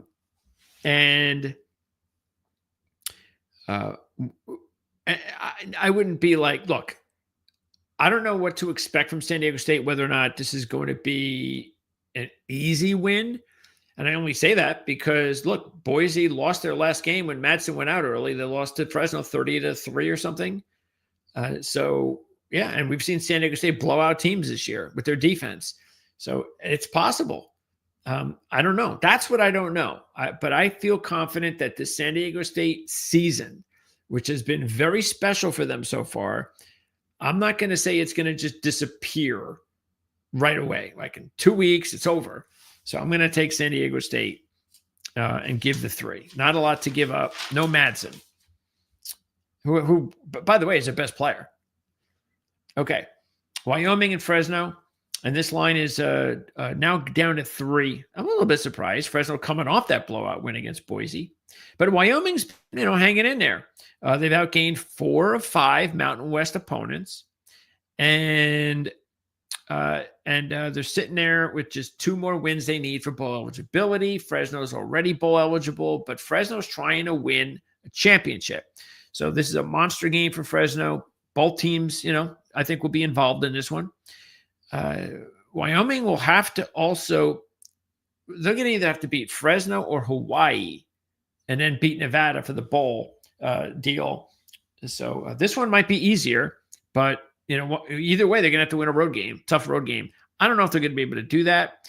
Honestly, I think this is their best chance, but I'm still taking Fresno. I'd kind of be surprised if Fresno lost after such a big win. Now, keep in mind, they weren't, even though they blew out Boise in that game, that was one of those overrated scores. Fresno didn't have like anything. They didn't have it. It wasn't like their offense was humming. Let's just put it that way. So it was a very misleading score. But look, I think they've had a fine year under their new head coach, and I think they'll pull out this game that they need. So that is the Mountain West. Now, let's go to the Sun Belt. And we're still going to do the NFL. Don't forget that when we're all done here. Okay. So here we go. All right. So look, same thing from last week. You've got, if James Madison and Coastal win their next few games, they play each other the last game of the season for the title. And since Arkansas State lost to Southern Miss, if both of these teams win out, they will play each other in the last game of the season for the title. So I think that would be nice if it happened, and it's pretty simple. But Troy loses this week, Southern Miss looks like they're in really good shape. But Southern Miss may have a problem this week as well. So let's get into the games because things could open up a little because of Arkansas State might not even be out of this thing, even though because they have the win over Troy. But I don't know. We'll see. All right, so let's take a look. Old Dominion, 12.5 now. That keeps getting higher, and I'm going to take Troy. So I hope it keeps getting higher. Troy had that really big win streak, snapped in their loss to Arkansas State. But look, just a bad game, didn't work out. It happens. You move on. You're coming off a bye now, and you got to recharge yourself. And now you got this big game coming up because you got Georgia State next week. That would be a win. And then you go to Southern Miss for the chance to go to the championship game. So this is the game, though. You got to get this game. It's not going to be easy for Troy to beat Old Dominion and Southern Miss on the road. That's going to be really hard. I'm not sure they could be able to pull that off. But this has not been a bad spot for them. They're 2-1 straight up, 3-0 against the spread as a road dog this year. The only loss was Clemson by 11. So we knew early on, and that was where I detected that this Troy team could be an interesting team. They lose their starting quarterback. The backup comes in, takes him a few weeks, and he takes off. He had his worst game in the last game, and they lost to Arkansas State, though. But again, it's going to happen. Old Dominion, 1-8 against the spread since 2022 as a home favorite. So this is a role they are not good at. They are 1-2 this year in that role, so they do have a win, but 1-2. That follows the trend of not covering as a home favorite. So I'm taking Troy, and I'll probably roll with them on the money line. So that's probably the way I'll go. This will be another one of my double-digit plays. Marshall, Georgia State. And Marshall, they've got to get a couple of wins for bowl eligibility. I expect this will be one of those wins. And they're taking on a Georgia State team that's just having a bad year. They've lost 8 out of 9. And check this out. They're 1-7 against the spread. And in all 8 losses, actually, okay, which is very important for the spread here. But in all 8 losses this year, they have been by 7 or more points. All 8 of them. Okay? And here you've got Marshall at 7. So you're in a good spot. Hey, if you want, just to be sure, make sure that's 7. And there you go. So, yeah, unless Georgia State wins the game, if they lose this one, chances are they'll lose it by more than 7. James Madison should have no problem with App State. And here's the Southern Miss game. So, yeah, the line was down from 6. And, you know, I'm not surprised because Texas State has been a very respectable team in the Sun Belt under G.J. Kinney. But they've had a very disappointing season. They have lost 5 straight games, okay, straight up and against the spread. 4 of the 5 losses have been by a total of 14 points, though. So they've lost a lot of close games, overtime as well. They had the one blowout to James Madison. You know, that's not anything to be ashamed about. Looking at the schedule, though, they have 2 winnable games after this. So they've got to win this game to put themselves in a position to go to a bowl. This is a big game for them as well. And Southern Miss, look, they could lose this game and still be okay. I'm not saying they're gonna or they don't care about the game, but just keep that in mind. They lose this game, and let's say Troy loses to Old Dominion. Well, now we're kind of back where we started from. And now Troy has still got a shot. So, yeah, you got to keep that in mind. And I don't know. I'm thinking that it's possible. Texas State, they've had it rough. And I just wonder if they've got one in them, especially when they're a dog. So I'm actually thinking maybe Texas State might be a pretty decent play here. But the problem I have with it is last year, Texas State beat a terrible Southern Miss team 58-3. So you think the program might have something for Texas State in this one? I don't know. So, yeah, I wouldn't look. Let's put it this way: I wouldn't put money on Texas State. Really, not much at all, because they've lost games. They lose games. They lose spreads. They're just not they're 2-6 against the spread. Southern Miss is 5-1 against the spread. It really does make more sense to take Southern Miss. And I think that's it. Oh, that's right. There's one more. And it's a big one. Georgia Southern against Coastal. And Georgia Southern, we had them last week in their upset against App State. So that's good. That's actually worked in the favor of Coastal, though. Check this out. They've covered 9 straight when they take on a team off of an upset win. Okay. Check this out, too. Coastal has covered 7 straight when they have revenge following a double-digit straight-up win when they take on an opponent with a win percentage of 300 or better. Also, you have a team that is playing their best ball of the year. They've won 4 straight up and against the spread, thanks to quarterback Samari Collier. The junior quarterback got inserted into the lineup when all looked lost. Remember, we talked about this all season. Beck was going to get fired, and things did not look good at all.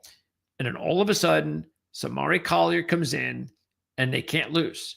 The kid is their 3rd string quarterback, and he's won 4 straight. So he is directly responsible for this winning streak. Last week against Georgia State, he had 120 passing, 3 touchdowns, and 123 rushing and a touchdown. So he's on fire. They've already had 2 upset wins this year. The Chanticleers of 10 and 16 points. This is just 2. Next week, they play South Carolina, which will mean nothing. But then the week after that, they've got James Madison at home. And as we've said before, that would be for the division title, as long as they don't lose. So this is it. They don't have to win next week. They got to win this week. And I think they will. Even though I like Georgia Southern, I think that, look, they need a couple of wins for bowl eligibility. I don't know about their chances. They got a shot if they win this game, because they get Old Dominion at home and Marshall on the road. And if they win this one, I think they'll win one of those 2 and be bowling. And as we said when we took them last week to pull off the upset, it's because they were supposed to be a better team. Things didn't work out, but there was still talent there. They proved it last week. But this is another step up in competition, because Coastal's been playing better than App State. And I'm going to go take the Chanticleers in this one. Georgia Southern, though, 2-0, straight up and against the spread as a home favorite, and 7-0-2 against the spread at home when they take on teams with a 500 or better record. How about that? So some trends that are working for both sides here. And if you want to just take all the trends out, I'm taking Coastal anyway. Let's talk Conference USA, and we'll wrap up with the MAC. Okay. So here we go. I'm taking Missouri State here. It's homecoming for the Bears. And this has been a really good season for them. Ryan Beard, their 3rd-year head coach, is really doing a good job. He built them up the last couple of years to get to the FBS. They're having a strong season. They've won 4 straight, covered 3 out of 4. They upset Liberty last week with 27 seconds left in the game. They've got an experienced quarterback, Jacob Clark, and that helps obviously big time. And taking a look at the Conference USA, let's pop up the standings there.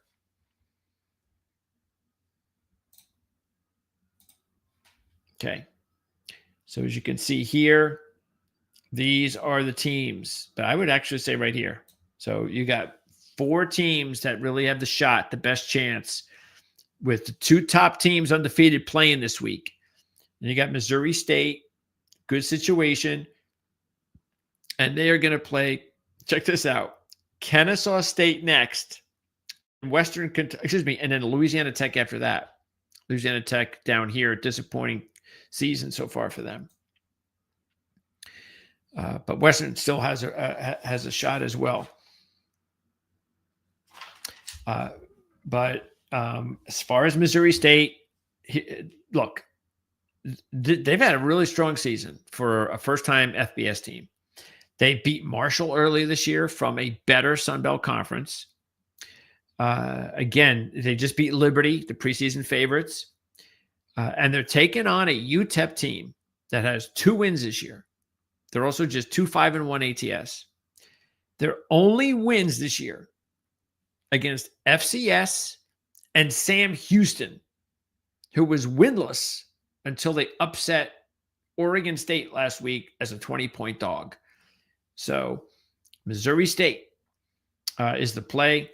I think you should be very happy that you're only giving 4, and it's homecoming too to Missouri State. All right.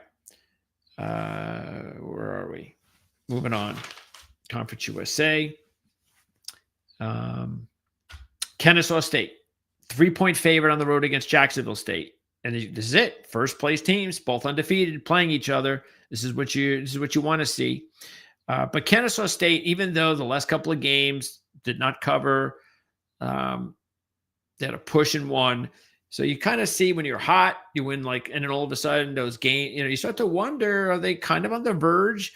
But I think that this is such a big game. This is like the biggest game of the year. And I think they played the best. They played the best this season, and I think they'll prove it. This is not going to be easy, though, because Jacksonville State is the defending champs because Rich Rod left. But so far, Charles Kelly has done a good job taking over. Jacksonville State, 11-3 against the spread at home since the 2023 introduction into the FBS. So they've been very strong in this spot at home. Kennesaw State's won 7 straight. Jacksonville State's won 4 straight. The line's now up to 3, I think. Where is it? Actually, let's. I'm looking at the standings here. Let me get to that. There we go. And there you go. It's a 3-point spread. So, yeah, I'm just taking the team that I think is the best team right now in the conference, and that's Kennesaw State. And who knows? We might see these 2 teams in the championship game again. Elijah Hill is a freshman leading the team in sacks. And that shows you why, this has been a different season for the team. Last year, they were just awful. Okay. And Louisiana Tech, talking about them, they've had a disappointing season. They still got to get a win to be bowl eligible. They've covered 8 straight off of a straight-up favorite loss when they take on a non-conference team. And you've got to check out highlights of the Delaware-Louisiana Tech game last week. It was crazy. Nuts. Delaware went into the fourth quarter with the lead and then found themselves down 8 late. And then they got a touchdown, missed a 2-point conversion, but they got the onside kick. And they get the ball, kick the long field goal, win the game. Crazy. Up and back in the fourth quarter was amazing. Big win for Delaware. Terrible loss for Louisiana Tech. This is only the second time Louisiana Tech's been a dog all year. Again, that's what I'm saying. It's been a disappointing season for them at 5-4. That was LSU. They were a 36-point dog. You know what? They lost only by 16. So this is a pretty good Louisiana Tech team. I was kind of surprised the line went up to 8.5 when it started at 6, because Washington State was a big disappointment in the game against Oregon State. Big disappointment. But they had a bye week, and they got to regroup. They've got to win a couple more games. And you look at it, they will be playing James Madison next week, and then non-conference game. And then they go and take on Oregon State in a rematch, which they'll win. So they got to get one more win, and this is the one you want to take advantage of. You don't want to have to beat James Madison. So I expect they'll beat Louisiana Tech. I'm not going to mess with the points here, though, in this one, especially since Washington State is just 1-6 against the spread off of a straight-up favored loss when they take on a winning team. So very similar to the trend that is in the favorite role in a positive respect for Louisiana Tech. Okay, so that is going to round out the action. Okay, now we're going to take a look at let's take a look here at the MAC because there are games going on actually. Or do I actually, you know what? I don't want to surprise myself with the scores. So let me just go to the standings. Then again, I think they might even be, the game will probably be updated. So yeah, I don't want to surprise myself because I want to see these games because there were games that might even be over now. You have Toledo at Miami, Buffalo at Central Michigan. I actually took Miami and Buffalo in those games. Remember last week we told you that we were going to take Buffalo if they were a dog because they're much better on that role this year. And Miami, we were going to take because Toledo, I mean, they're coming into this week, Toledo 0-4 straight up on the road this year. They haven't won a road game all year. And they were a 3-point road favorite. They lost 3 games this year, including 2 as a favorite by 13 and 11. So anyway, we're going to get really into this next week, even though there might be Tuesday games because we already had games yesterday. You had Kent State. You got our Golden Flashes coming through for us with the overtime win against Akron. So Mark Carney has Kent State at 4-6, and they're going to be hosting Central Michigan and at Northern Illinois, 2 teams they could beat to go bowl eligible. Wouldn't that be exciting? Now, Drew DeShields is only a redshirt freshman, but he's looking really good for Kent State. And I tell you what, they might have a hard time holding on to him.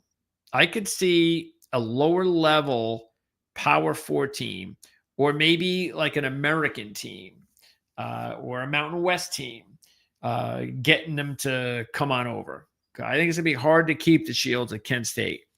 So anyway, good for Kent State. But the big one was Western Michigan pulling up the win against Ohio. Our Broncos coming through. So that makes things a lot more that just makes things a lot more definitive for Western Michigan now to get it done in the MAC. So anyway, there you go. That was yesterday. You know what happened there yesterday. We'll see what happens with the games today. And they might even still be going on. So I don't want to get into it. And there you go. So that'll be the MAC. We'll talk more about the MAC next week. And a lot's going to depend, too, on whether or not we do the show on a Tuesday or a Wednesday next week. But you've known all along what our teams in the MAC. What did we have? I think we even said what, Ohio and Western Michigan. Well, no, Ohio and Western Michigan this week. So we had Western Michigan. Yeah, it's hard to know because we don't have the results this week. But Western Michigan was our team. That was the team that we really gravitated towards early this season, and we're pulling for them. Okay, so that's college football, everybody. So let's round it out by going over our picks. All right. So let's see. I'm not gonna post them. So here we are. I'm just gonna run through them. I got my paperwork here. All right. So I'm gonna take Arkansas money line. This would be a single-digit money line. In the SEC. I might take Georgia as a top play this week. Borderline, but I might take him as a top play. I'll take Mississippi State as a single-digit money line. I might take Oregon as a top play. That's also debatable. Northwestern is definitely a double-digit play for me, as you know. Let's see. I'm going to take Michigan State as a money line, single-digit. I'm going to take Purdue as a double-digit money line. Why not? Let's go for it. I'm taking Notre Dame also, kind of hedging my bet if there'll be a top play game. Virginia will be a top play. So I'm going to go with Virginia as a top play this week. Okay. I'm going to go North Carolina as a single-digit money line. I'm taking Cincinnati as a single-digit. I'm taking Cincinnati as a top play. That's 6 against Arizona. I'm going to take West Virginia as a double-digit money line.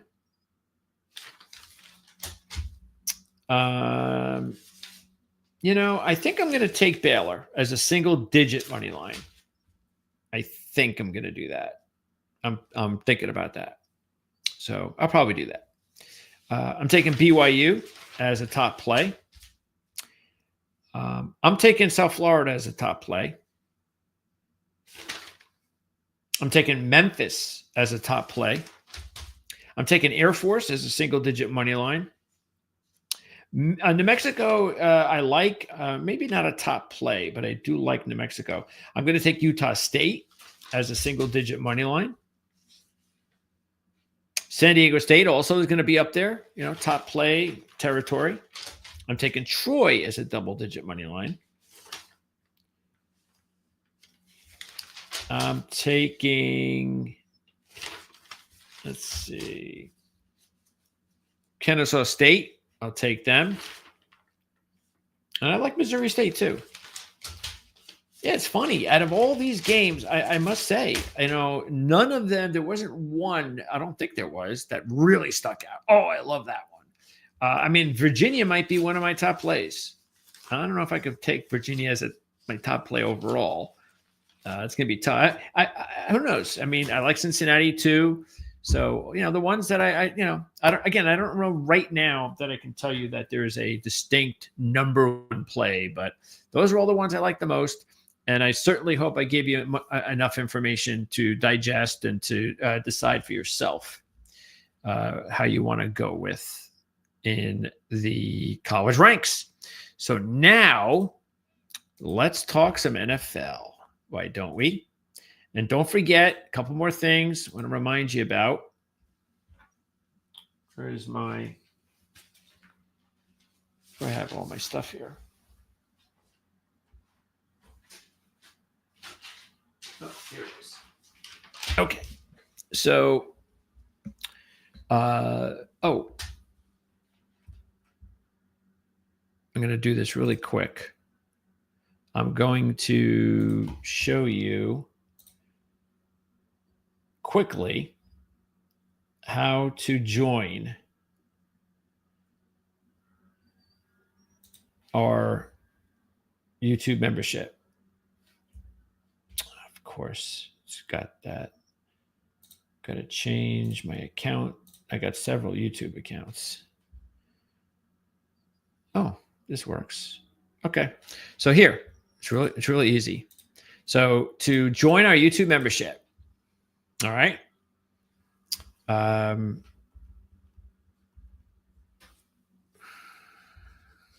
right. You see here? It's really easy. See the join button? That's all you got to do. Just I want to show you 3 things. First, if you haven't subscribed, please subscribe to the channel. That's the easiest thing. Because a lot of people just don't subscribe for whatever reason. But again, it's free. We don't ever email you, nothing. If you don't want us disturbing you at all, you don't have to pay for anything. And all you're doing is just you're helping us out. That's it. Is everything we're giving you for free, all this information. The least that you can do, subscribe. That's all. It's the least effect for you. Now you can also visit our community here. And we're going to do is click that. And you see, this is where all the information is. I'll announce something, but you'll have an opportunity to post as well. What you're going to do, see, this is me. This is Proline, but this is, I would be you. I would just come on here and type in something and say, hey, who do you like in the so-and-so game? Hey, what do you think? Hey, do you think so-and-so is going to play this week? Whatever, this goes to everybody. So this gives you opportunity to open up a dialogue within our community. And then if you want to join our YouTube membership, that's what you do. And here they are. For Mark's Executive Plays, $39.99. For Feist's Top Premier Picks, $49.99. And for the Top Cappers Bundle, meaning you get both Mark's picks and Feist picks and other picks from other handicappers, bonus videos, bonus perks. And all you got to do, like for instance, you see right there, these are the perks for this. All you got to do is more about perks. Click there. You read the perks and find out what they mean in each tier is what we call them. And there you go. So it's as simple as that. And we hope you will join. At the very least, subscribe. Okay, let's talk NFL. Here we go. Oh, we got to start with my team, huh? Nice. Okay, whatever. We'll start with the Jets. Let me get this college stuff out of the way. We're going longer than last week. So we've clipped the last 2 weeks. We've going for record time doing the show. So last week we were at 3 hours. This one's going over 3 hours. We got 19 watching. To get that number up. You can also hit the share in the videos. Anytime you can share these videos to your anybody you want. You click the link when you share it and you send it out on social media, and that helps us out as well. This is where we bring in more traffic. Okay. Thursday night, my Jets on a 2-game winning streak. Aaron Glenn is kicking ass in press conferences. I love it. You should if you get a chance, check out the Aaron Glenn press conference yesterday, because he buried one of the Jet beat reporters from ESPN because apparently he had gone off and proclaimed that Garrett Wilson was going to miss 3 to 5 weeks or something. And Aaron Glenn probably read that. Somebody pointed to him and said, well, how the fuck does he know if Garrett Wilson's going to be out 3? Who was he? Nobody told him anything, because that ship is pretty tight there in New York with the Jets now. They don't leak anything. And so that's what he did. He basically came out there in his press conference and was like, oh, well, we're not going to do the injury updates here in the beginning like I normally do, because, hey, why should we? If you want to know anything about our injury reports, talk to Rich. It was hilarious. He really ripped him. But that's the old Bill Parcells way. That's how Bill Parcells did it back in the old days. He's a disciple of Bill Parcells. He's the perfect fit for this franchise. That's why I know it. It's just going to take a little bit of time. And I'm really hoping, I've said this before, and I'm going to keep saying it, I might even do a video just so I can get it out more official. Maybe I'll do like a shorter one that's just about my feelings on this. But I don't think he's going to wait for a rookie. I think he'll draft someone. Don't get me wrong. I'm not sure he'll use that first round pick on him, but I think he's gonna. I think Tanner McKee. I'm really feeling it. I think the Jets will make a play for Tanner McKee from the Eagles and give him a shot to start next year, because next year's the year to do it. You got 1 year. I think that's what you do, because there's not many other. Now you could bring in a Kyler Murray. I don't care who you bring in, but you got to bring in a veteran. You got to upgrade the spot and give someone a chance. Drafting a second rounder, something like that, third rounder, someone that has put a flyer on them. And then you go into the season with a veteran and a flyer rookie.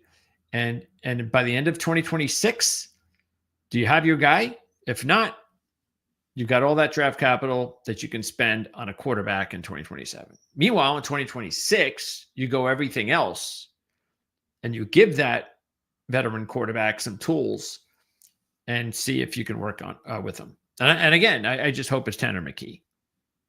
Okay. So Jets, Patriots, and the Jets are 2-2 straight up, 3-1 against the spread in their last 4. They lost both games. They've lost only 2 games this year by more than 7, and you got a big spread. The Patriots have won 7 straight. They've covered 6 out of 7. Booty and Stevenson will miss the game again, but didn't hurt them against Tampa, and I don't suspect it'll hurt them here. They're going to win a lot of games because they're scheduled. I just hope the Jets, when they're ready, I don't know if next year will be that. I think if they do get themselves a veteran quarterback and they get and they can upgrade their talent free agent wise, which I believe they will. Next year might be the year, but in the next year or two, they better give the Jets a schedule like the Patriots had this year. That's all I know. I want the Patriots schedule in the next couple of years. This year we would have wasted it, but I want it in the next couple of years when we can actually use it to our advantage. Okay. Yeah. Honestly, I have no problem seeing why this line. I actually thought the line would have started off at around 13 or 14. I'm surprised it started at 10. I'm not surprised it's making its way up to 13 or 14, which is really where I thought it should be. So yeah. I think when you're a team like the Jets and you've won a couple, that's about it. You can't do more than that. So unless the Jets are going to do something freaky on Thursday night, shock everybody, I just don't think this is going to be close. I think this will be like a 30-6 game or something like that. I think this will be over, maybe even by halftime. All right. Yeah. What about the Commanders? Oof. 0-5, straight up ATS in the last 5, including the last 4 by a 154-65 margin. Detroit, as you know, was one of our top plays. They were our top play last week. We had them in the Wise Guy contest, and they beat up on the Commanders like we thought they would. We know the Dolphins are not the Lions, but they came up with a big win last week against the Bills. The last 5 this year for the Dolphins decided by more than one score. How crazy is that? 2-3 straight up. So in the 5 games the Dolphins have played recently, all 5 have been big blowout type games, more than one score. Dolphins have won 2 of them and they've lost 3 of them. What does that mean in this one? Not much, because it's only a 2-point spread. So I don't think you would have worried about that anyway. It's only 2. But I mean, look, you got one team that's feeling good about themselves, and you got another team, Washington, that's not feeling good about themselves, and a bunch of injuries. So I think if you're going to take a team, I guess take the Dolphins, right? All right. Tampa Bay Buffalo, 5.5. And Buffalo just has too many injuries right now. Tampa Bay has kind of been used to them. But Buffalo, it's starting to get to be a problem now. And I think we saw a little of it last week. It's just starting to really look. I'm also wondering, have we got to the point where Sean McDermott is done? Or is it possible that last week's game was a minor hiccup and Buffalo will just be just fine? We'll see. There's just a lot of injuries you need to keep an eye on with the Bills. So make sure you do that. Of course, the Bucs have been dealing with these injuries all season. Nothing's going to change this week. Nobody's coming back. Godwin's still out. Irving's still out. But remember this. Baker Mayfield, 8-8 straight up. 12-4 against this spread as a road dog with the Bucs. 2-1 this year. And the Bills are 0-3 against the spread as a home favorite. All right. So, yeah. So there you go. I'm taking the Bucs. I'm taking that 6. I don't know about the money line. I feel a lot better, obviously, about the 6 and that the way that is there, the roll there. Both teams are 6-3, by the way. And I'm pretty much in the same boat, even though Tampa Bay's in a much better situation because of the division. Buffalo is New England in the division. Next week, Houston will be playing Thursday night football at Houston. Tampa Bay will be at the Rams next week. But after the Ram road game, the last 6 games that the Bucs are playing, 5 of them losing teams. One of them is a 500 team, Carolina. So Tampa Bay's schedule opens up very easy after these next few weeks. If they can just find a way to win one of these 2 games, they're going to be just fine. They got to avoid like a 4-game losing streak. I think, 4. They got to avoid that, because then that'll bring back maybe Atlanta into the picture, of Carolina. So we'll see, because Atlanta's playing a bunch of cupcakes. All right, Houston and Tennessee. And Houston's the play here, just like it was earlier this season. check this out. Only the second time this year that a Houston game point spread is higher than 3 points. How about that? So that means every game except one this year has been pick 'em 1, 2, or 3. The only time it was higher than 3, it was when Houston was a 7-point home favorite against Tennessee. And all they did was win 26-0. They are now 4-0 straight up and against the spread, the last 4 against Tennessee. The Titans, meanwhile, this is bad. 0-13 against the spread as AFC dogs of more than 3 when they take on a losing team. Houston's still a losing team. They're 4-5. And they're 0-2 in that role this year, including the Houston game. And Houston's got 2 really tough games coming up. So they need this one desperately because they're going to be playing Buffalo on Thursday night, as we mentioned. And then the very next week at Indianapolis. And after that, they're at Kansas City. So Houston really desperate for this game. And it's now down to 6.5. Good. I'm taking Houston. Next up, we've got the Packers, 6.5 against the Giants. What's happened to Green Bay? They've scored 20 points total in the last 2 games. They've been outscored 26-20. What the heck? But they're back into this bad road favorite. They're 7-14 in their last 21. Now they came off the cover against the Steelers, but that's their only cover of the year in that spot. They're 1-3. They're 1-1 straight up. 0-3 against the spread as a road favorite this year when they take on losing teams. And they're 1-11 against the spread in their last 12 as a road favorite of more than 3. 0-3 in the roll this year. All of that points to taking the Giants, believe it or not. And they get the backup bump. Jameson Winston gets the start. If this was Russell Wilson, I'd dismiss all of that and take the Packers. But with all of that, now I really like the Giants. I'm going to take the Giants. I'm taking the money line too. Why not? Something's going on with the Packers right now. I don't know what it is. It's not good. So this will be an upset play. Pittsburgh and Cincinnati, it's 5.5. Bengals coming off a bye after those 2 dreadful losses to the Jets and the Bears after they upset the Steelers. Crazy, huh? No Hendrickson again this week. So that's bad news for the Bengals. They are 11-1 against the spread as road dogs when they take on an opponent in a revenge situation. But they were 11-0 this year. They're 0-1 in that role this year. So keep that in mind. The dog in this series is 4-0 straight up in the last 4. Straight up, the dog. That's good for the Bengals. And head coach Zach Taylor has covered all 8 all-time off of back-to-back losses after they allow 35 or more. 8-0. Steelers, meanwhile, 1-0 straight up and against the spread as a home favorite this year versus a losing team. That was Cleveland. So the only time they've been a home favorite versus a losing team, it was Cleveland, and they won the game 23-9.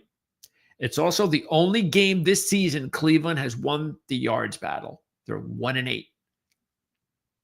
I don't know. Cincinnati may not be a bad upset play, but I also kind of get the feeling that this is probably one of those roles that Pittsburgh will bounce back and do really well at. Chargers and the Jags.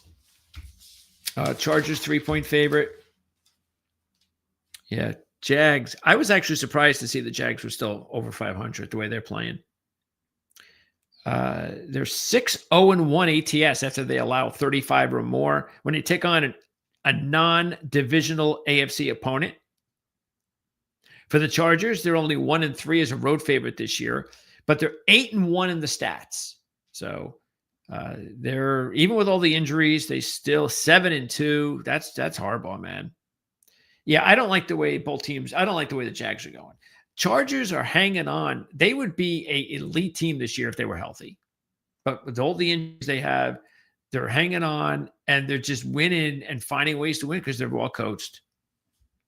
I'll take the Chargers in this one. I don't like the way the Jags are going right now.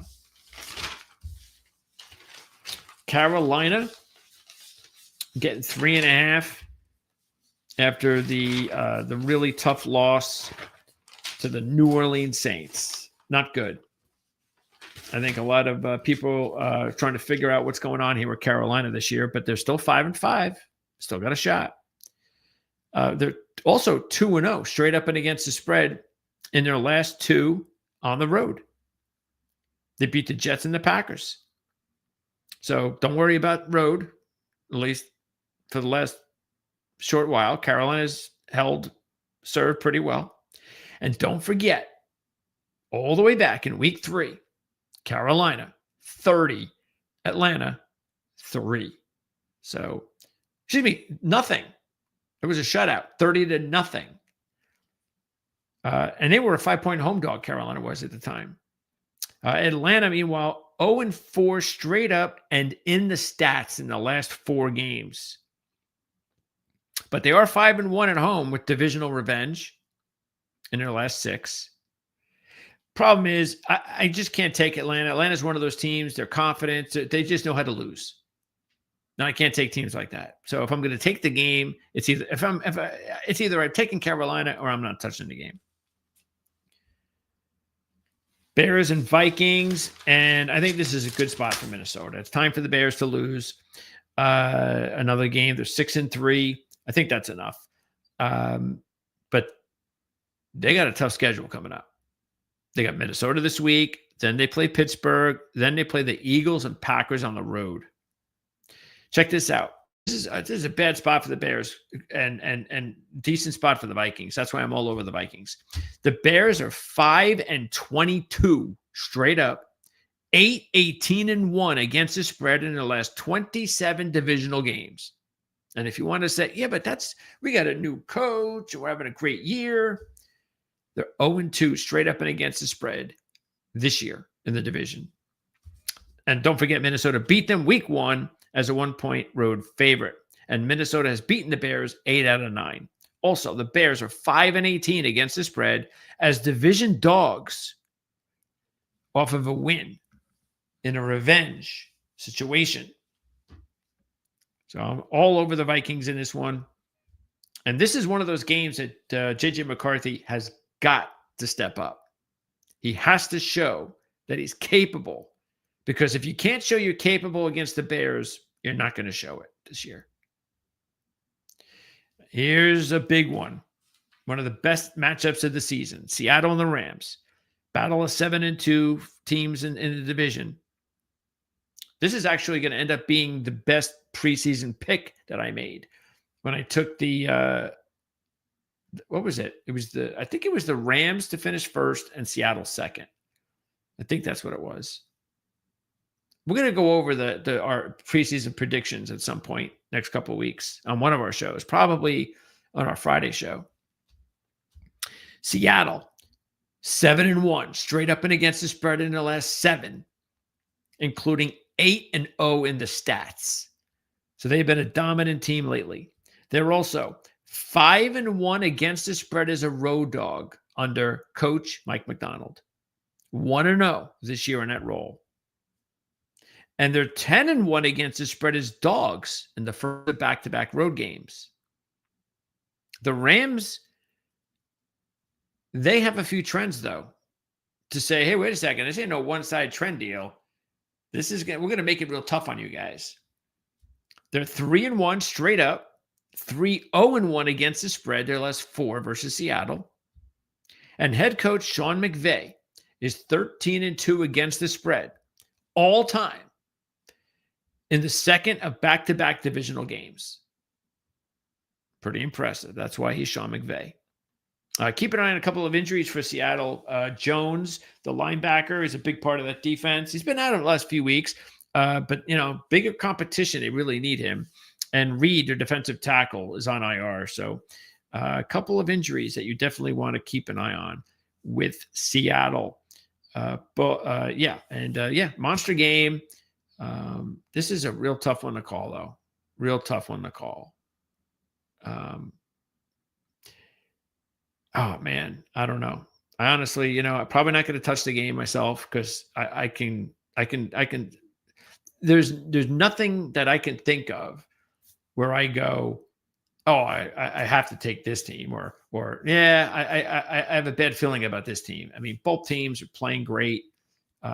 Yeah, it should just be a good game. You don't have to bet every game. It should be a good game to watch. 49ers, Arizona, and I like San Francisco. The line was 2, it's now 3, so that sucks. They've covered all 3 as a road favorite this year. They've covered 6 straight off a double-digit straight-up home loss. They beat Arizona week 3, but that was a 2-point home favorite. They did not cover. They won the game by 1. And Arizona is 2-1 straight up, 3-0 against the spread in their last 3 versus San Francisco. But remember last week when we jumped all over Seattle against Arizona, even though it was 7, and we were a little bit concerned with that. And I can understand why people were taking Arizona. But remember we talked about those injuries. Leading tackler Mac Wilson out, 2 starting cornerbacks out, and they got buried early. And I also didn't like Arizona coming off the big win with Jacoby Brissett. Because why? Because Jacoby Brissett is not going to come back and win back-to-back really good performances. Because if he's able to do that, then he'd be a starting quarterback. He's a backup for a reason. Now, look, maybe he can come back and have a good game this week and win. That's possible, but you're still dealing with the injuries on defense.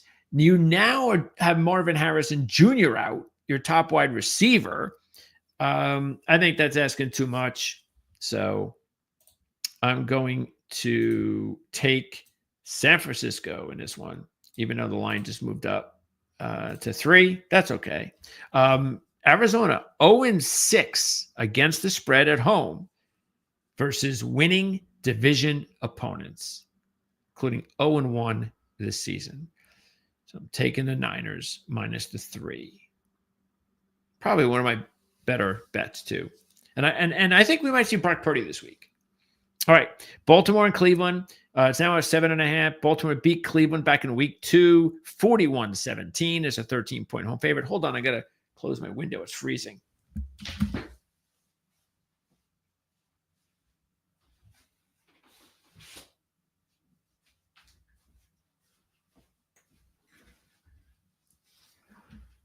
Yeah, I don't want to wake up tomorrow. 3.5 hours of talking with a cold breeze in my face.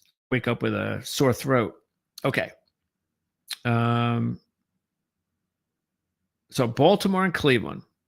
And after beating up Cleveland in week 2,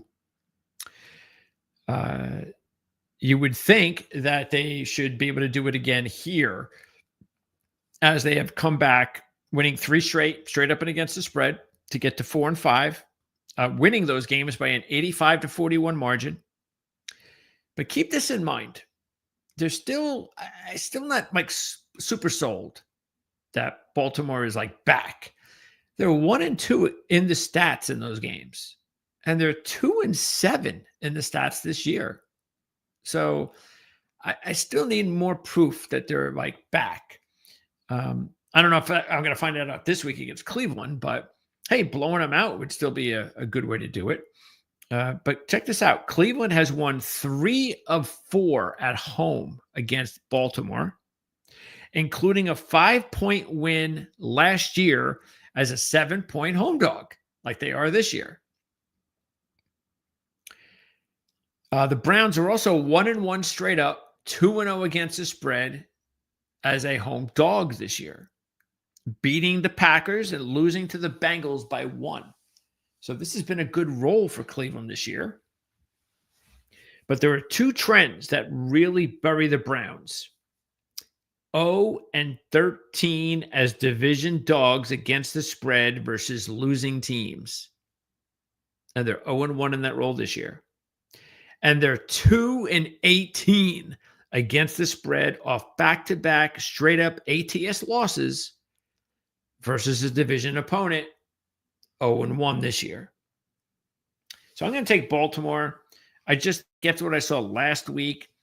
I get the feeling that we're going to see Shedeur Sanders soon. That's my call. I think we're at that point now. And then a blowout loss this week to the Ravens will definitely do that. Okay, now we get to the big games of the week. The Sunday night game between the 4 o'clock game. We'll start off with the Chiefs in Denver, and it's now up to 3.5. Yeah, it needs to stay there though. I mean, that can't get any further than that. That'd be getting out of hand. Of course, the Chiefs are coming off the loss of the Bills. Took the bye week, which is supposed to signal, hey, anytime the Chiefs are on a bye week with Andy Reid, you take Andy Reid and the Chiefs. They are 22-4 straight up teams coached by Andy Reid after a bye. 9-3 with the Chiefs, 13-1 with the Eagles. Denver, meanwhile, see, the reason why most people, including me, would be thinking of taking the Chiefs this week is really more to say about the Broncos. Because even though they've won 7 straight, they've only covered 4 of the 7, and they've had ugly wins. But you got to remember this, and this is important. They've won the stats in every of those games. They might have been ugly. They might have had to come back. They might have had to win crazy, but they've won the stats in all the games. And don't forget, they went on the road and they beat the Philadelphia Eagles. They also went on the road and beat the Houston Texans as dogs. Both dogs situations. So, I know it's the certain games that stick out, like beating Las Vegas by 3 at home. But they just do what they have to do to win, basically. They're playing down to their competition in a way. It's not the great way to win, but they win. That's why they're 8-2. They're also 2-1 straight up, 2-0-1 against the spread as dogs this year. The only loss was the Chargers. They've covered 5 straight versus winning teams with rest, and 5 straight at home after Thursday Night Football. They beat the Chiefs last year, week 17, 38-0. And I remember that game because I remember thinking, well, Carson Wentz is going to play, and he did. And I said, okay, this might be a good opportunity for Wentz to showcase himself. And, hey, maybe they can't sit everybody. And they just kind of buried the team, and they didn't care. They went to the playoffs and didn't care. But still, I wonder. It's the last time these two teams have played, same place, 38-0. I wonder. Denver, though, has covered 6 out of 7 against the Chiefs. So 2-5 straight up in that role. And don't forget the game last year. Remember that one in Kansas City? Denver had that game. They had the field goal blocked at the end. So J.K. Dobbins looks like he's going to be out. He could be on injury reserve. That's a big blow for their running game. And biggest one is, again, it looks like we're not going to see Patrick Surtain. So we'll see. But, he could be out again. And that would be a big blow, especially with the Chiefs being healthy as they've been at receiver. So I think like most people, I think the Chiefs are a good play, but I don't know. I'm going to think about this a little bit longer. I'm not going to put them on my wise guy contest. That's for sure. I'm not going against the Broncos, something like that. But I'm going to probably take another day or two to think about it. And when we do the show tomorrow with Mark and Jim and Andy, and hopefully this will be one of the games, and I'll get everybody else's opinions too. So I'm open to seeing what everybody else thinks. And then we get a huge Sunday night game between Detroit and Philly. Now Detroit, we know, has some injuries they're dealing with, but good news is even though they're still dealing with some of those injuries, and some are along the offensive line, one of their key edge rushers, Marcus Davenport, is practicing again, as is their number 1/2 cornerback, DJ Reed. So will they both be back this week? Possible. So keep an eye on that. And if you look at Detroit, as you kind of do most of the time when it comes to the spreads and the trends, they're usually very good at this. Well, they're 13-2 against the spread in NFC road games. 1-1 this year. 12-2 against the spread after they score 35 or more. 2-1 this year. And 19-2 against the spread off of a double-digit ATS win. 2-0 this year. So a lot of good there, as usual, for the Lions. They're 1-2 straight up. And against the spread as a road dog this year, though. So this has actually not been a good spot for them this season. Philadelphia, meanwhile, starting to come on. After starting the season 0-7 in the stats, they're 2-0 in the last two. But how about this? They're 0-9-1 against the spread before they play the Dallas Cowboys. I actually, usually you see before they play. Divisional matchups, I think, actually matter. Now, I don't think it'll matter in this one, though, because there's no Eagles looking past Detroit to take on Dallas, especially on Sunday Night Football. Anyway, this is a good one. I think I'm going to take the Lions in this one. And then Monday Night Football, which is actually, even though it's in Las Vegas, it's going to be a Dallas crowd, without a doubt. I mean, that place is going to be full of Dallas Cowboy fans. The Cowboys went Monday Night Football by Monday Night Football. Then they're going to play the Eagles, and then I think they go back-to-back Thursday Night Football. They're 8-1 against the spread off of a straight-up favored loss.